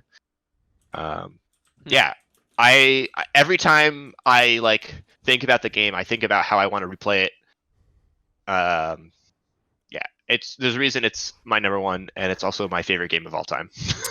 I promise I will play this game within the year. Because so by April 29th, 2022. Yes. Yeah. Within the next year, I will play I'm this hoping game. to get there as well. Because you speak so highly of it every time. We'll all should we put it in the hat? How long does that take to beat technically? That's a good question. I know if Let's find the out. way we're doing 30. the hat now is when we run out of games, we all draft and throw one into the hat. 34 hours, which 34 is not hours. the longest game in there. Okay, we can make that At happen. least by a suggestion. All I'd right. be super down. I would also be super down for that as well. Okay. My All plan was to play them all in release order. So this would be after Dark Souls 2, right? Yeah. Yep. Yeah, so just got to beat Dark Souls 2 first, and then I'll be good to go. Jose, did you want to add anything to Bloodborne? It was on your list at your number 6 slot. Nah, he nailed it pretty good. All right. I was number 6, Jose. Okay. So far our list has been all games that have been previously on our list from early last year. This is the first new game on our list. Okay. Coming in at number 6 with 17 points, we have Outer Wilds. Let's go. Yeah. Let's see. Outer Wilds was my number 10. It was Derek's number 3. It was Andrew's number 3. And I believe that was it. It wasn't on your list, correct, Adam? Correct. Nope. So yeah, Outer Wilds, man. We talked about it earlier in the episode with the potential DLC coming, but whoo, what a video game, man. It's one of the most unique, engrossing experiences you will ever have in a video game. I've never gotten so lost in a world, or I mean, I use the term world lightly because, space and multiple worlds and planets and whatnot, but I've never gotten so lost in a galaxy, in a universe, a video game universe before, man. Exploring it, and it's just like you go in and you don't know anything, and then the trick happens, and you're like, oh, this is interesting, and then you just explore and dissect and learn little by little, and you start to slowly put the pieces together. It's one giant puzzle box, and then it all comes together, and you're learning the story of this ancient alien race by reading text that they left behind, and it all comes together in a culmination of like an incredible ending. And it's just, meanwhile learning things about like science and quantum physics and stuff. It gets into and like all of the mechanics it does with the puzzle solving, with like all the quantum stuff. It's like not only does it perfectly capture a sense of exploration, but it also perfectly replicates what I would call the scientist's condition, right, Adam? Where it's like the amount of incremental learning that you do, and the and like just the little tangents and the storyboard that you keep in your ship that like constantly gets updated with stuff, and it's like on each continual run through, like you just learn more. Like you can spend like hours in multiple runs just exploring one planet, and it'll finally clue you in, like, okay, you should go to this place. And it's like you're slowly connecting dots and more dots, and then finding new secrets, and it's just amazingly done in such a interesting way too. Of like, you could be on a planet for hours just scrounging around, and then you can notice things and like, okay, I don't know what that is yet. Or you could stumble into stuff completely by accident. I did that a lot of times. Yeah. Yeah, and then you just go to a different planet, like, oh hey, remember that thing you saw like 5 hours ago? Here's what that means. Go back and look at it. Yeah. You nailed it. You nailed it, Andrew. It's just such a unique thing that I've never seen another game do. Derek, did you have anything you want to say about it? Yeah, no, it's just it's a unique experience, and like that on itself, I think, is why it's up on our lists.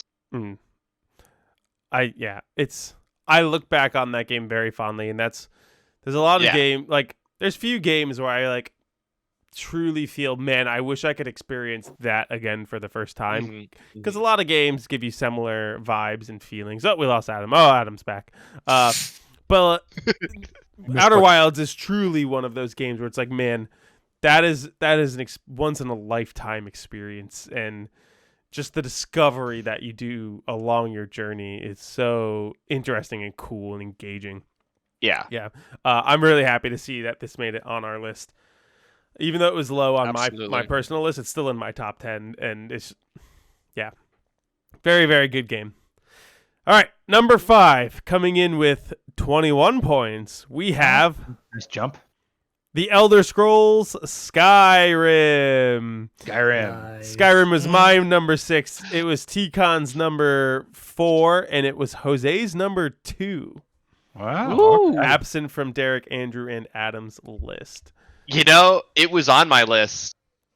Until it wasn't? Then there was a game I forgot. And it got left off my list. Got kicked off? Oh, no. Oh, boy. Reveal what game I forgot later on. I almost texted you, and I knew, and I was like, if I texted you this and it wasn't on this list, you would have immediately texted me and said, why isn't this game on your list? Is it your number 10 game? No. All right. Oh, interesting. Yeah, exactly. Anyways, Skyrim, the greatest desert island game ever made. You can play this game forever. There is near infinite content in this game. Obviously, that's exaggeration, but I've bought it at least 4 different times, I think. I own several copies of this game. Yeah. I have played like a dozen different character archetypes and have never beaten the main story to this day. Really? I've just never done it. I always get I'll get really far in, and I just don't do a lot of the main story. I usually get to the part where, you become the Dragonborn, you get the powers, you get the shouts, and then I just fuck off and go just do random things across the map, and it's just like a snowball of like, oh, I see you have a dwarven arrow. Can you bring that to the dwarven museum? And then you go to the dwarven museum, and that guy's like, oh, I own this brewery, and then there's a rat infestation. I need your... It's just like... And I was just like... All of that is so much more interesting to me than the main story, and just like hopping around. And it's like, and then you run into the College of Winterhold, and you're like, I'm learning to become a wizard. Now I'm the dean of this school of wizards after 2 days. And it's just like... It's endless that things you can do in that game, and there's so many different character builds that you can do. I don't know. Mods, I had mods takes it to a whole different level. Oh yeah, I just fucked my game up with mods. I put so many mods into it: character mods, story mods, weapon, magic mods. It was Thomas the Tank. awesome. I was gonna say, did you do the one where the dragon is Macho Man Randy Savage, and he just comes in, oh yeah, Oh my god. Oh, it's pretty incredible. Jose, what are your thoughts on Skyrim? That's your number 2 game. You had it higher than any of us. Yeah, I've wasted too much of my life on Skyrim. I don't know if wasted is the right word. I wouldn't say It's the right word. either. Well spent, a lot of your life. Well spent, yeah. Lately, I've been wanting to go back and play. Same. The reason that it's keeping me back is because a few years ago I did 100% run. Oh my on God. Skyrim. What? How long did that take Holy you? shit. You It took madman. me about 450 hours. Jesus Holy. Christ. You're a It very was- special Oh my human. God. It was the most intense like summer of my life. Mhm. I can And imagine. then I decided after I was done with the entire game and I had nothing else to collect, no more quests to do, whatever, I wanted to break it. So then I just added mods. I put a bunch of other stuff to mess with the game, and my God, That's amazing.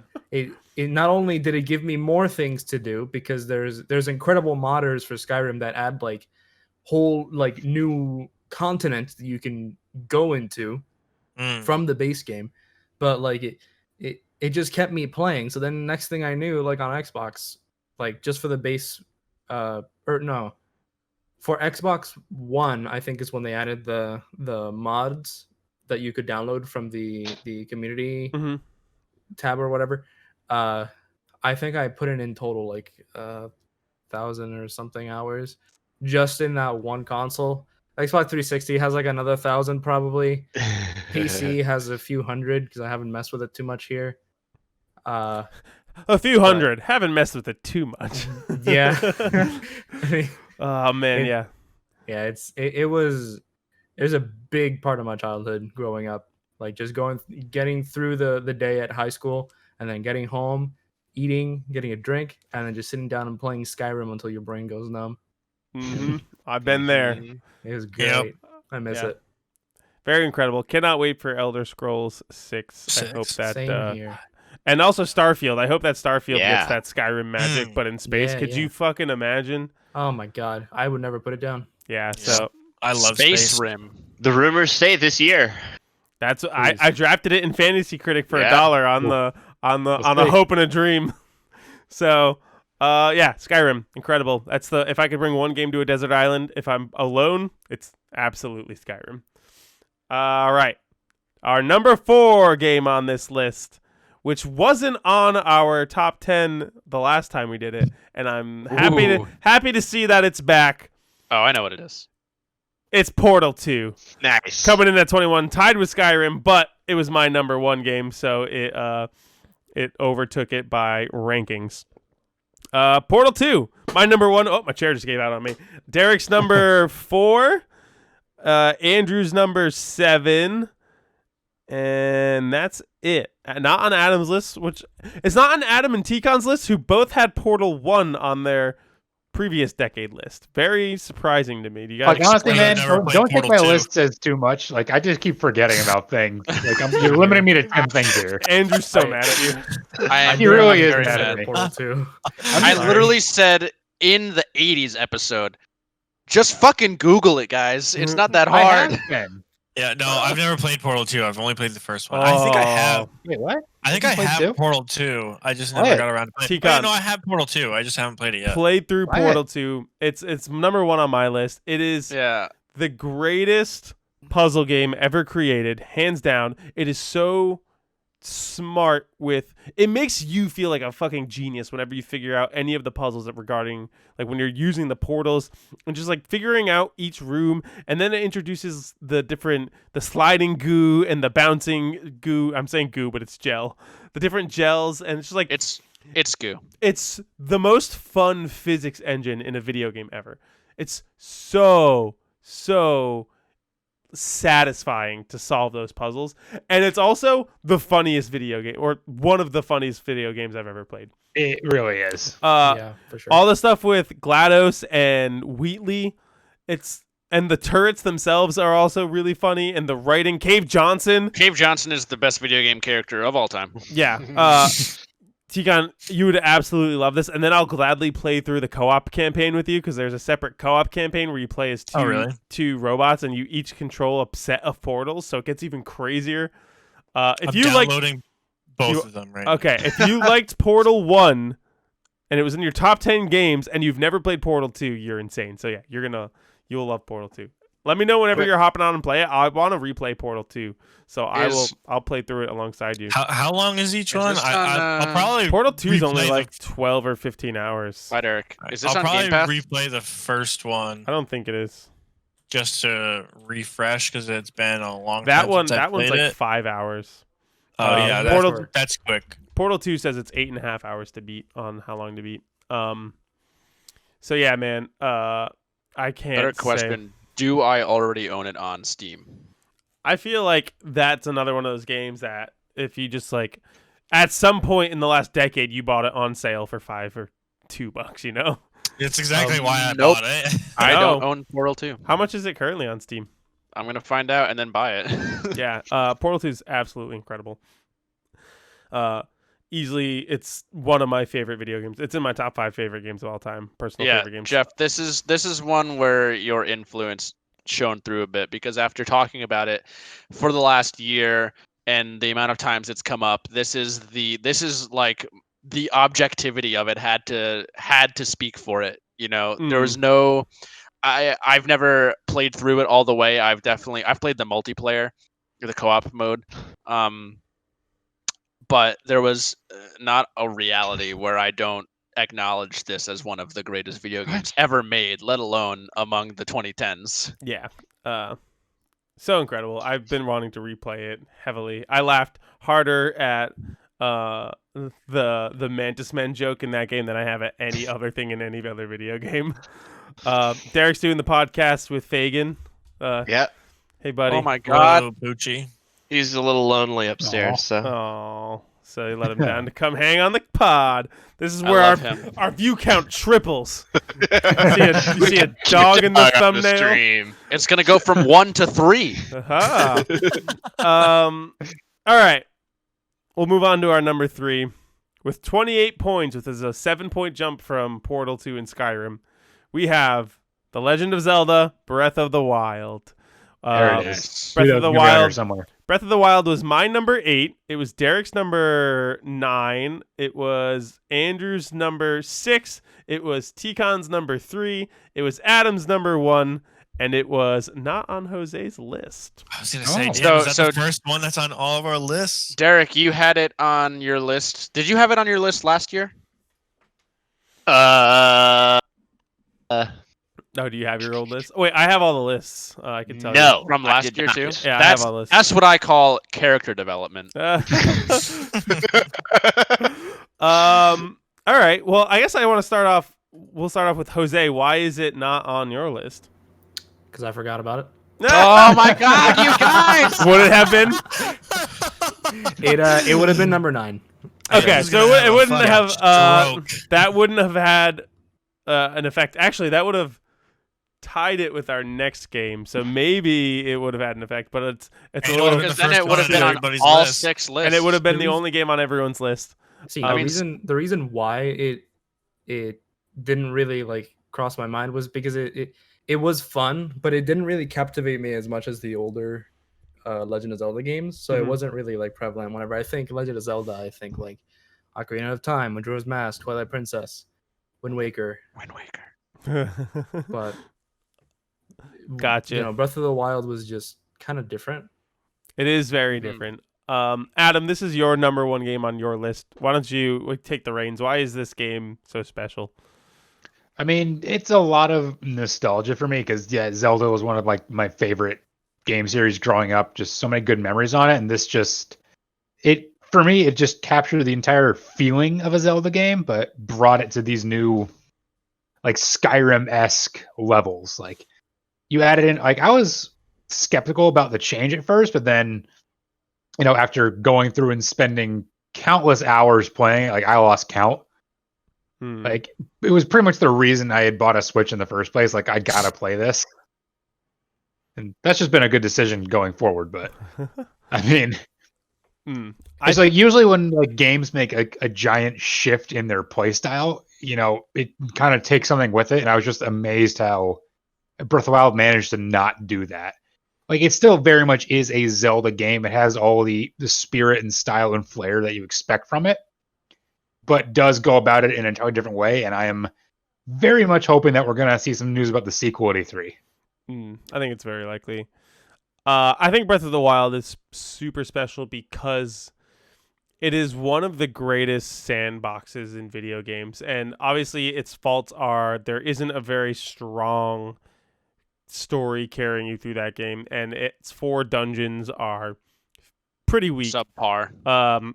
But everything else about that game, The 180 shrines are 120, 120. are all such a joy to get through, with the except of that Yeah. one with the motion controls and you have to fling the ball.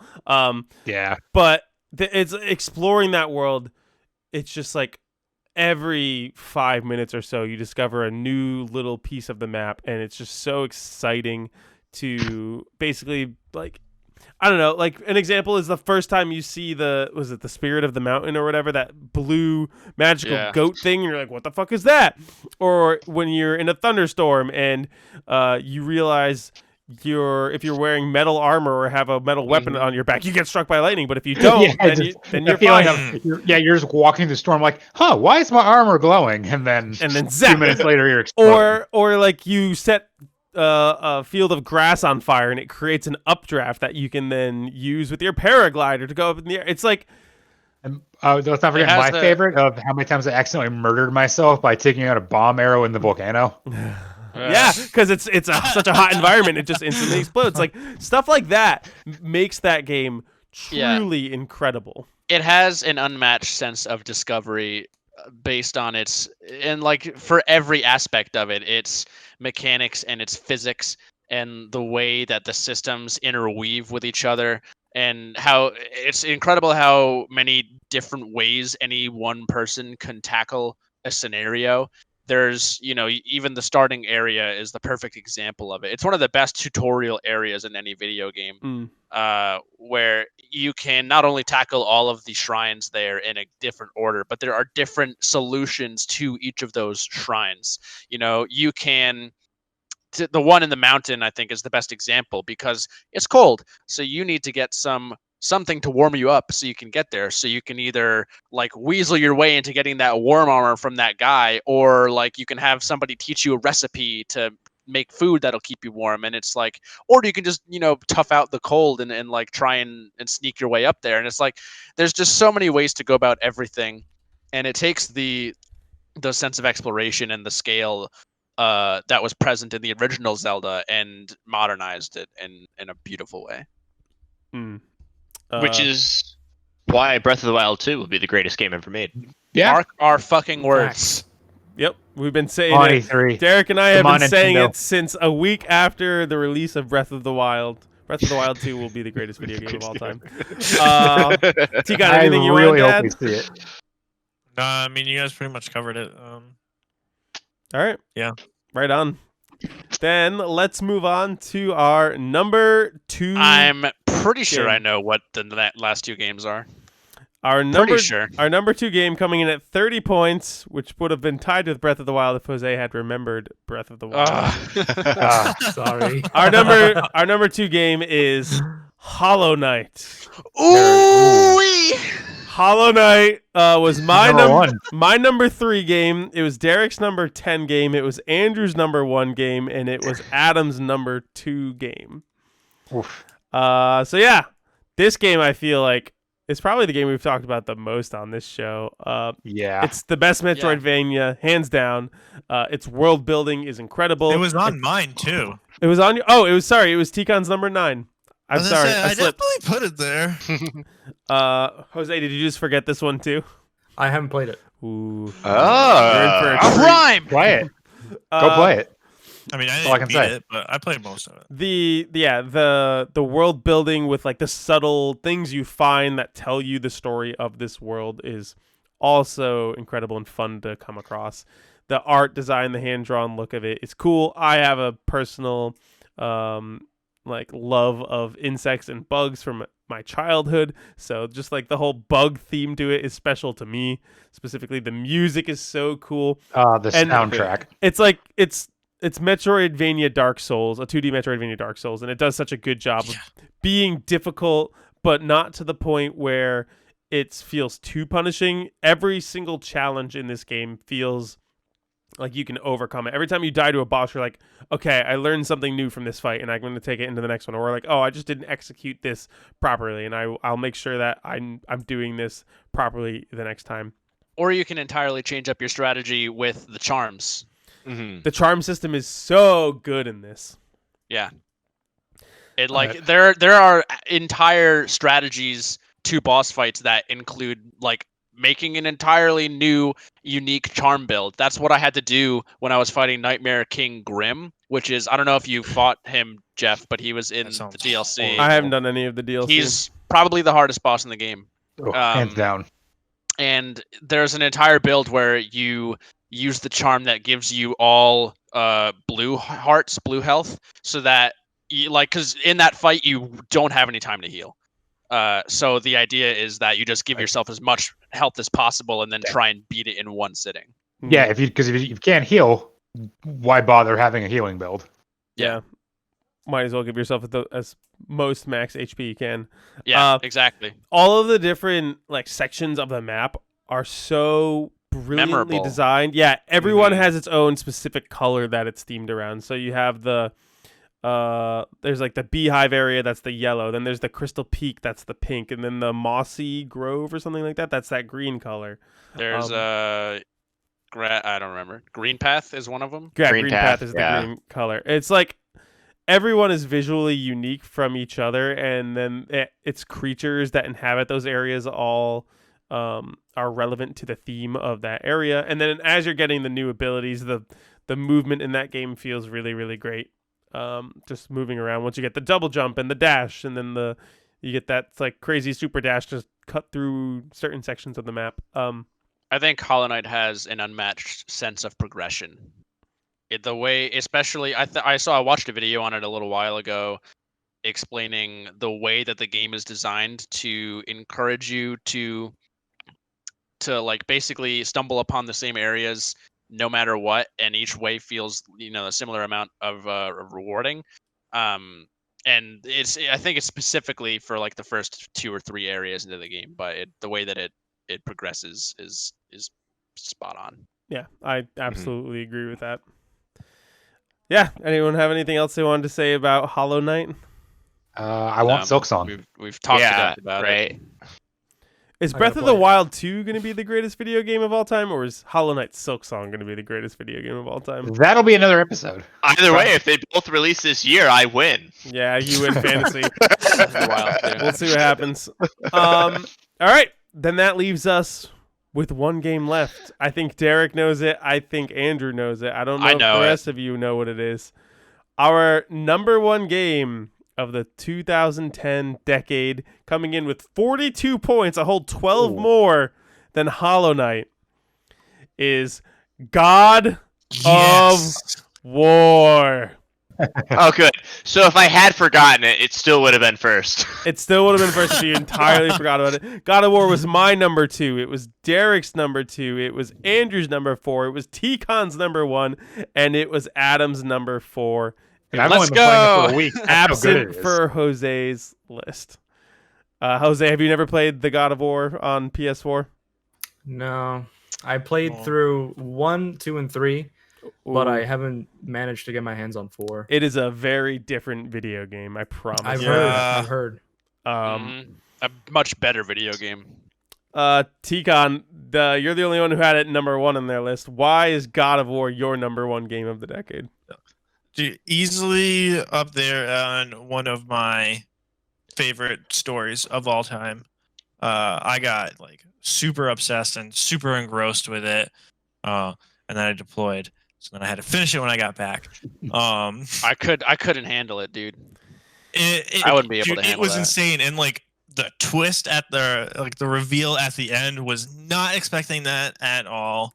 And then like I finished it, and I texted Jeff. I was like, "Man, I finally finished." And then Jeff said, like, "Did you go back to the house?" Back to the house yet? Yeah, I did what Nick Finacco did. The Nick Finacco principle.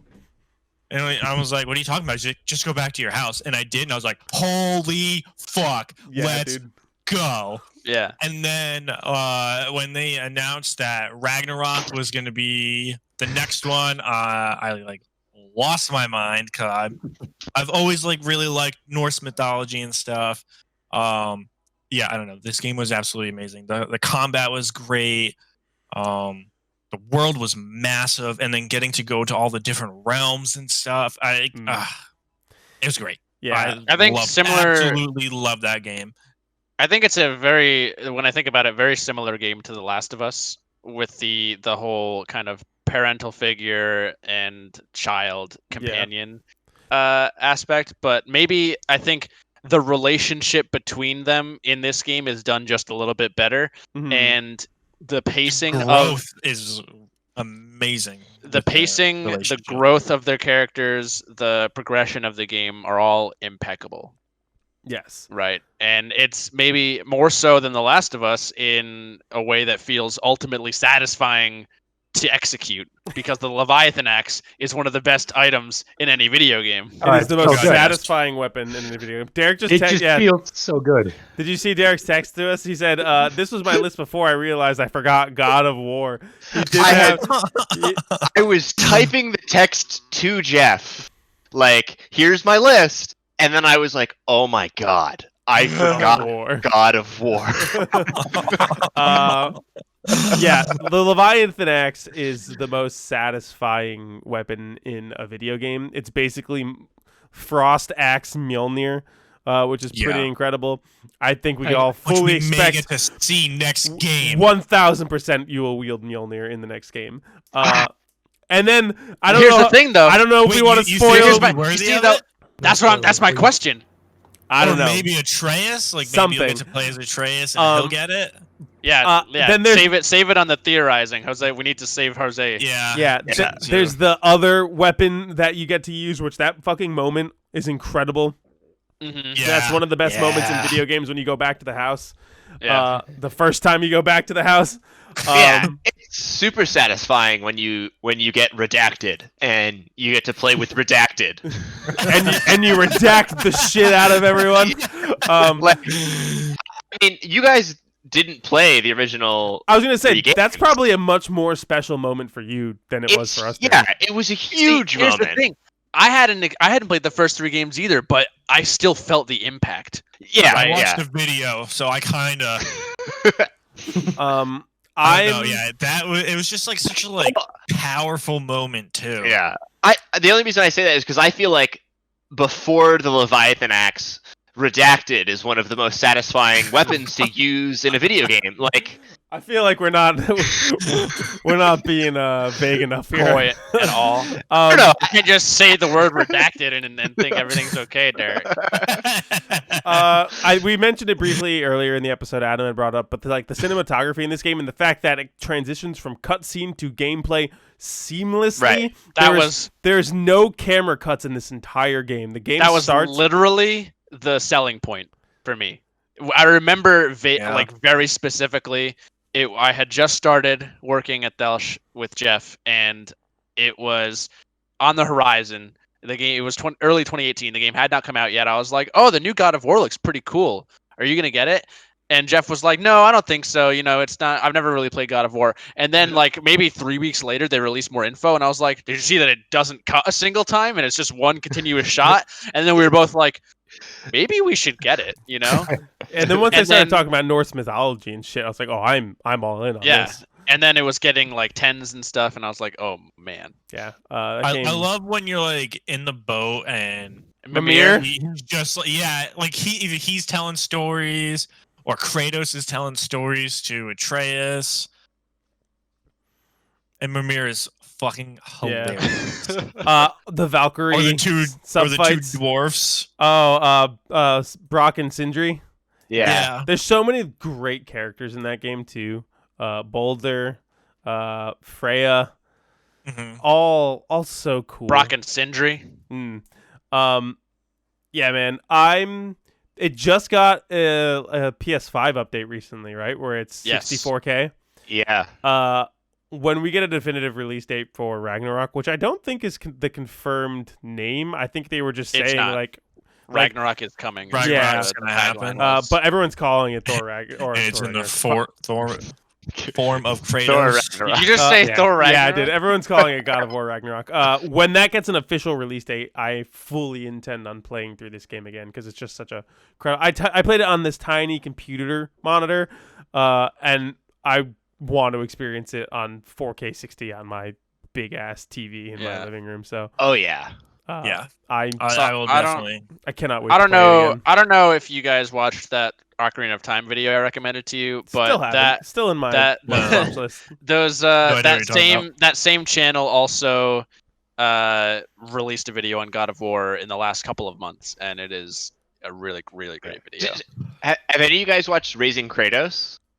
No. I've heard about it. That's a good probably. I haven't watched it yet, but I've been wanting to. It's another good one to watch, I think. All right. That's all of our lists. You want me to go through everyone's personal list here?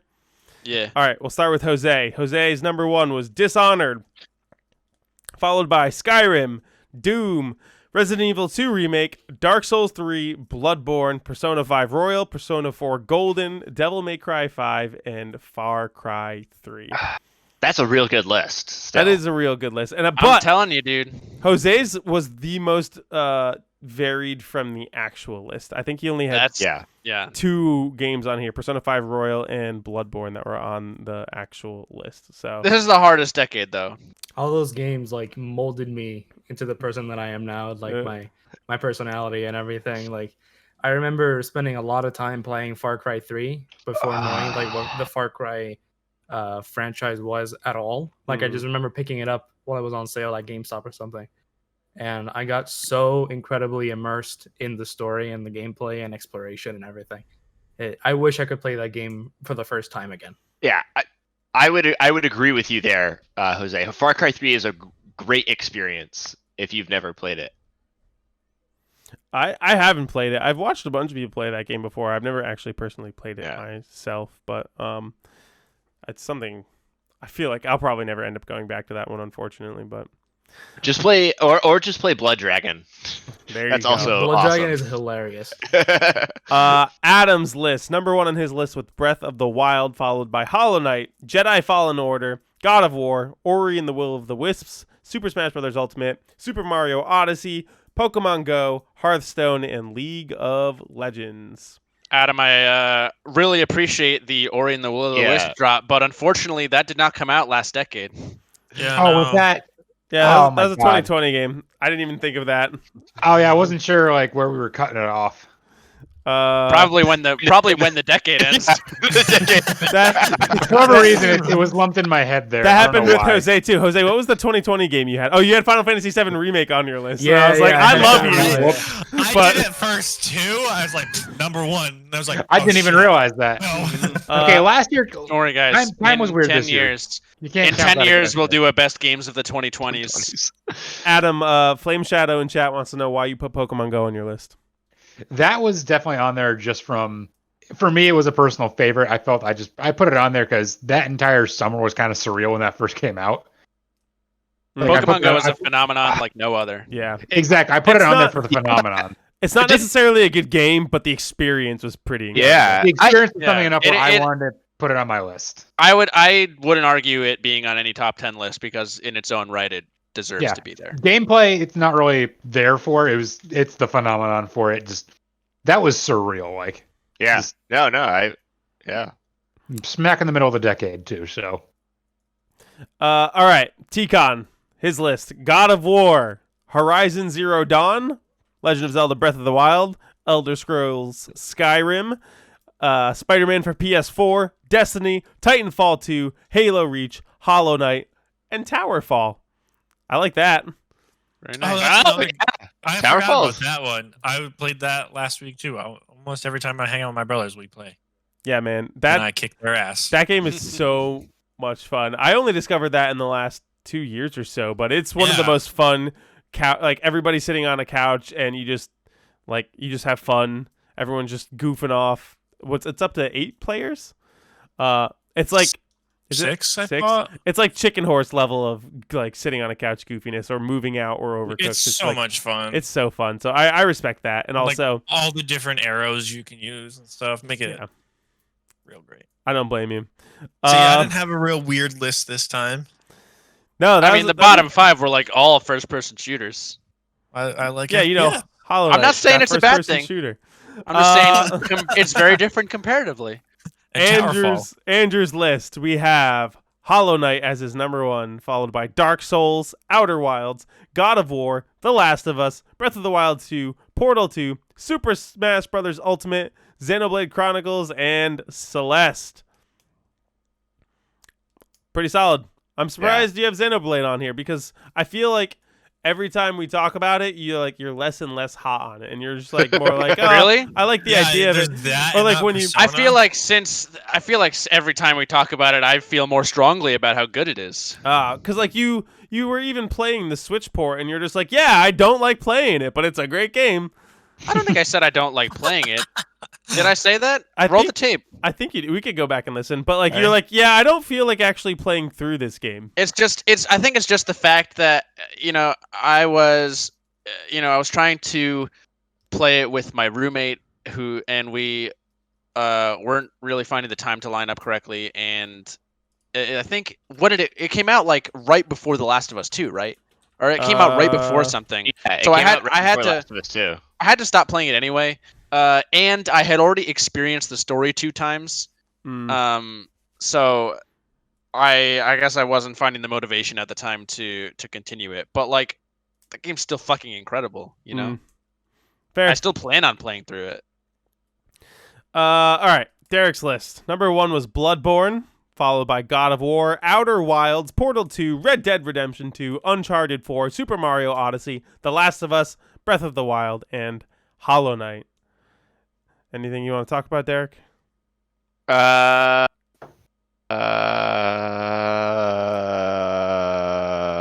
Uncharted 4 is the greatest Naughty Dog game ever made. There we go. All right. Fair. Okay. My list. My list only had a single game on it that wasn't on the aggregate list. Rigged. Yeah, I'm just saying, man. It happened. No, because if it was rigged, then that game would have been on this list. Because I think you're all fucking criminals. Now my number 1 was Portal 2, followed by God of War, Hollow Knight, Celeste. I know Andrew had Celeste on his list. None of you. Never played it. I've never played it. Never played it. Oh my Played it. god. Going in the hat. Horizon should have been on this list, and it wasn't. Horizon was like number 12 for me, Tikon. Oh, what is Yeah, wrong no. with you? Tikon, Because it's one of my favorite games ever made, but I think that there's like 11 games better than it. Tikon, There's at least 15 games better than it. But it's like the number 3 on my top favorite of all time. Yes, Jeff. you know that Towerfall is made by the people who made Celeste, right? Who is it? Matt makes games, and now it's like Yeah, extremely It's okay. extremely games. okay Games, games. yeah. Yeah. So Yeah. fucking play Celeste. If Towerfall's in your top 10 games. Right, all You need right. to play Celeste. Right. Jeff, I'm putting Celeste in the hat. Simmer down. Okay. Oh god, yeah, right. If Adam and okay, we're putting Celeste Yeah, in the that's hat. what I'm saying. 8 Uh, hours. It's 8 hours So long. Celeste was my number 4. Persona 5 Royal, Skyrim, The Last of Us, Breath of the Wild, Super Smash Bros. Ultimate, Outer Wilds. I was super torn on my number 10 slot, and in the end, I was like, it doesn't even fucking matter that much because it's only worth a fraction of a point. But I was between Outer Wilds, Tetris Effect, Beat Saber, and Mario Kart 8 I Deluxe. did think about Beat All Saber. good options. Yeah, and I was I like, did think about Mario Kart 8. and I was And like, I also "Ah." had that on there for a while too. Yeah, they're all top-notch games, but I settled on Outer Wilds because that's quite the experience. But yeah, that's that. I'll go over our aggregate list one more time. Honorable mention, Dishonored. Number 10, Super Smash Bros. Ultimate. Number 9, Persona 5 Royal. Number 8, The Last of Us. Number 7, Bloodborne. Number 6, Outer Wilds. Number 5, The Elder Scrolls Skyrim. Number 4, Portal 2. Number 3, The Legend of Zelda, Breath of the Wild. Number 2, Hollow Knight. And our number 1 game of the 2010s is God of War. Let's go. I think that's a very, very good list. I think Solid list. I think everyone could be happy with that. I gifted Adam the PlayStation just in time. Here we go. Yep, that clinched it. Or helped clinch it. All right, boys. Only one thing left to do. Only one way to end this episode. We're doing some trivia. Bring it on. And we're bringing it back. I'm sharing a screen. Oh no. We are... Farmers. Nope. Don't do it. We are doing some audio-based trivia. Hey, nice lists. Thanks. I left that up there so you could read it. But also, you should be able to hear the songs I'm going to play you. Okay. So these are main themes / title themes for games released in the 2010s. Is everybody watching my screen? I like Adam? it. Yes, sir. You're watching my screen? All right. Is everybody ready to go? Uh-huh. Sir, yes, sir. All right. I'm going to let it Yes. play for a little bit, and then I'll come in and I'll call on you. Honor system. Don't forget. If anyone in chat wants to play along, if you can guess the name of the game, type it in chat. It's always a fun. And you guys aren't allowed to look at chat. Aw. Hold on. Let me like hide this then. Okay. Okay. All There we right, go. here we go. Number what? Also, shout out to Smuckbuck for following us. Thank you, Smuckbuck. That's one of your boys, Jose. Yep. It's one of my regulars. Good stuff. All right, here we go. Number 1. Let me know if you hear it. Everyone hear it? Yep. Okay. Obviously, a reminder that it gets easier with every one that we do. You mean harder? Sorry, yeah, it starts off easy and gets harder as we go. I was like, what can be easier than this, Jeff? All right. So that one, real simple. We're going to have, I guess, Jose, you can go first on that. You're on the bottom of my screen. Jose, what game was that from? Breath of the Wild. Adam? Right. Breath of the Wild. You probably Derek? can't see that. Breath of the Wild. T-Con? Breath of the Wild. Andrew? Breath of the That's Wild. right. Points for everybody. Flame Shadow and Smuckbuck also get points in chat. Good job, everyone. That was a Jeff, really easy one. I'd just like to point out that in your Google Doc, it says that my number 1 game is Hollow Knight. Dude, no one accused me of being good at spelling. All right. Going on to our number 2 game. Here we go.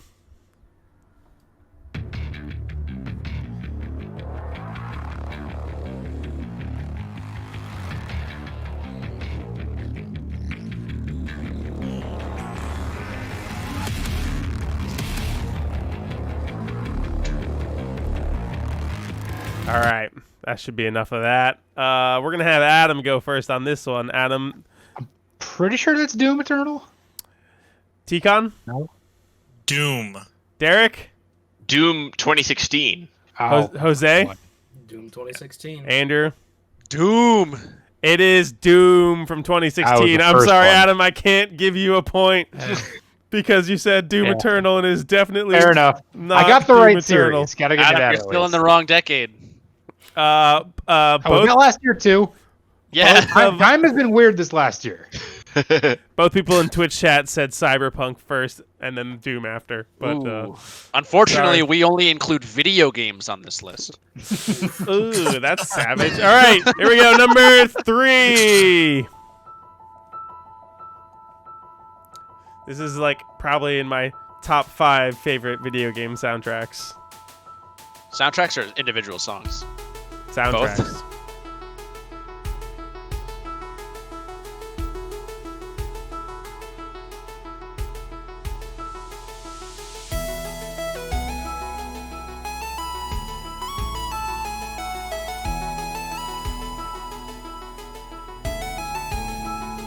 All right, T-Gon, you're gonna go first here, bud. What game is that? Celeste. Adam? I also guessed Celeste. Jose? I couldn't recognize this, so I'm just gonna guess Celeste. Okay, Derek? I put Celeste. Andrew?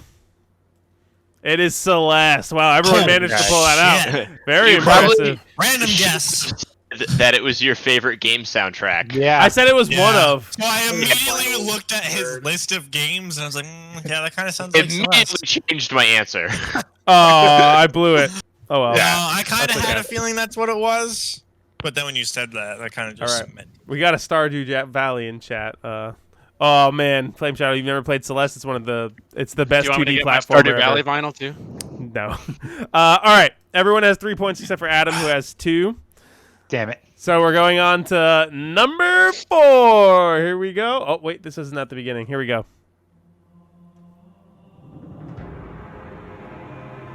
Turn this one up a bit.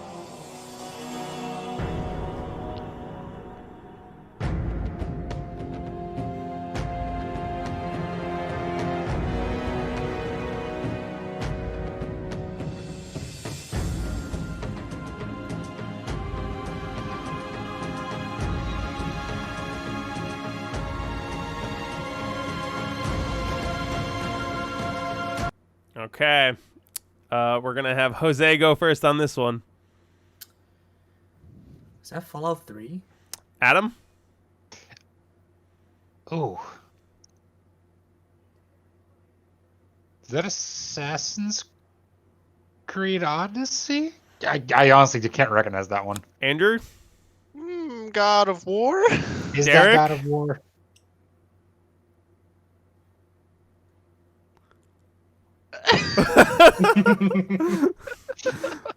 Derek? Halo 5. I thought it was a Halo 2. T-Con? Reach. That is Halo Reach. Yeah. Good job, T-Con. Yeah, you can tell by it's the drums that give it away. Dun, Yeah. dun, dun, dun, dun, I dun, was dun. trying to not give it away that I knew right away, but All I right. saw you smirking. plus it was on my list. So Yeah, we had a Fallout guess and we had a Dark Souls guess in chat. All right, number 5, the toughest one. T-Con leads with 4 points. Jose, Derek, and Andrew have 3, This is and where I Andrew crumble. has 2. Here we go. What main theme is this?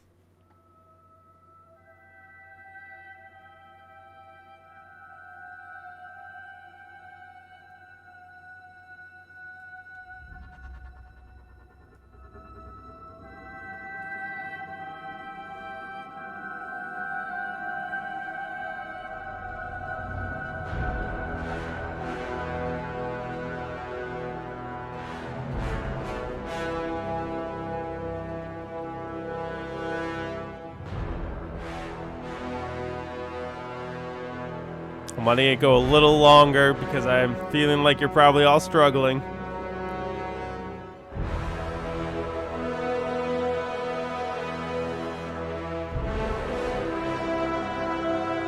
All right, let's get some guesses up in here. Adam being in last place, Yeah, I got enough. that's up to you. That feels like Assassin's Creed Odyssey. I don't know. All right, he's Okay, I guess another doubling, Assassin's Creed doubling down on Assassin's Creed Odyssey. Doubling down. Eventually, it's gonna be right. In chat, we have a That One Game and a Resident Evil guess. Andrew, what do you got? I'm doubling down on God of War. Jose? I have no idea.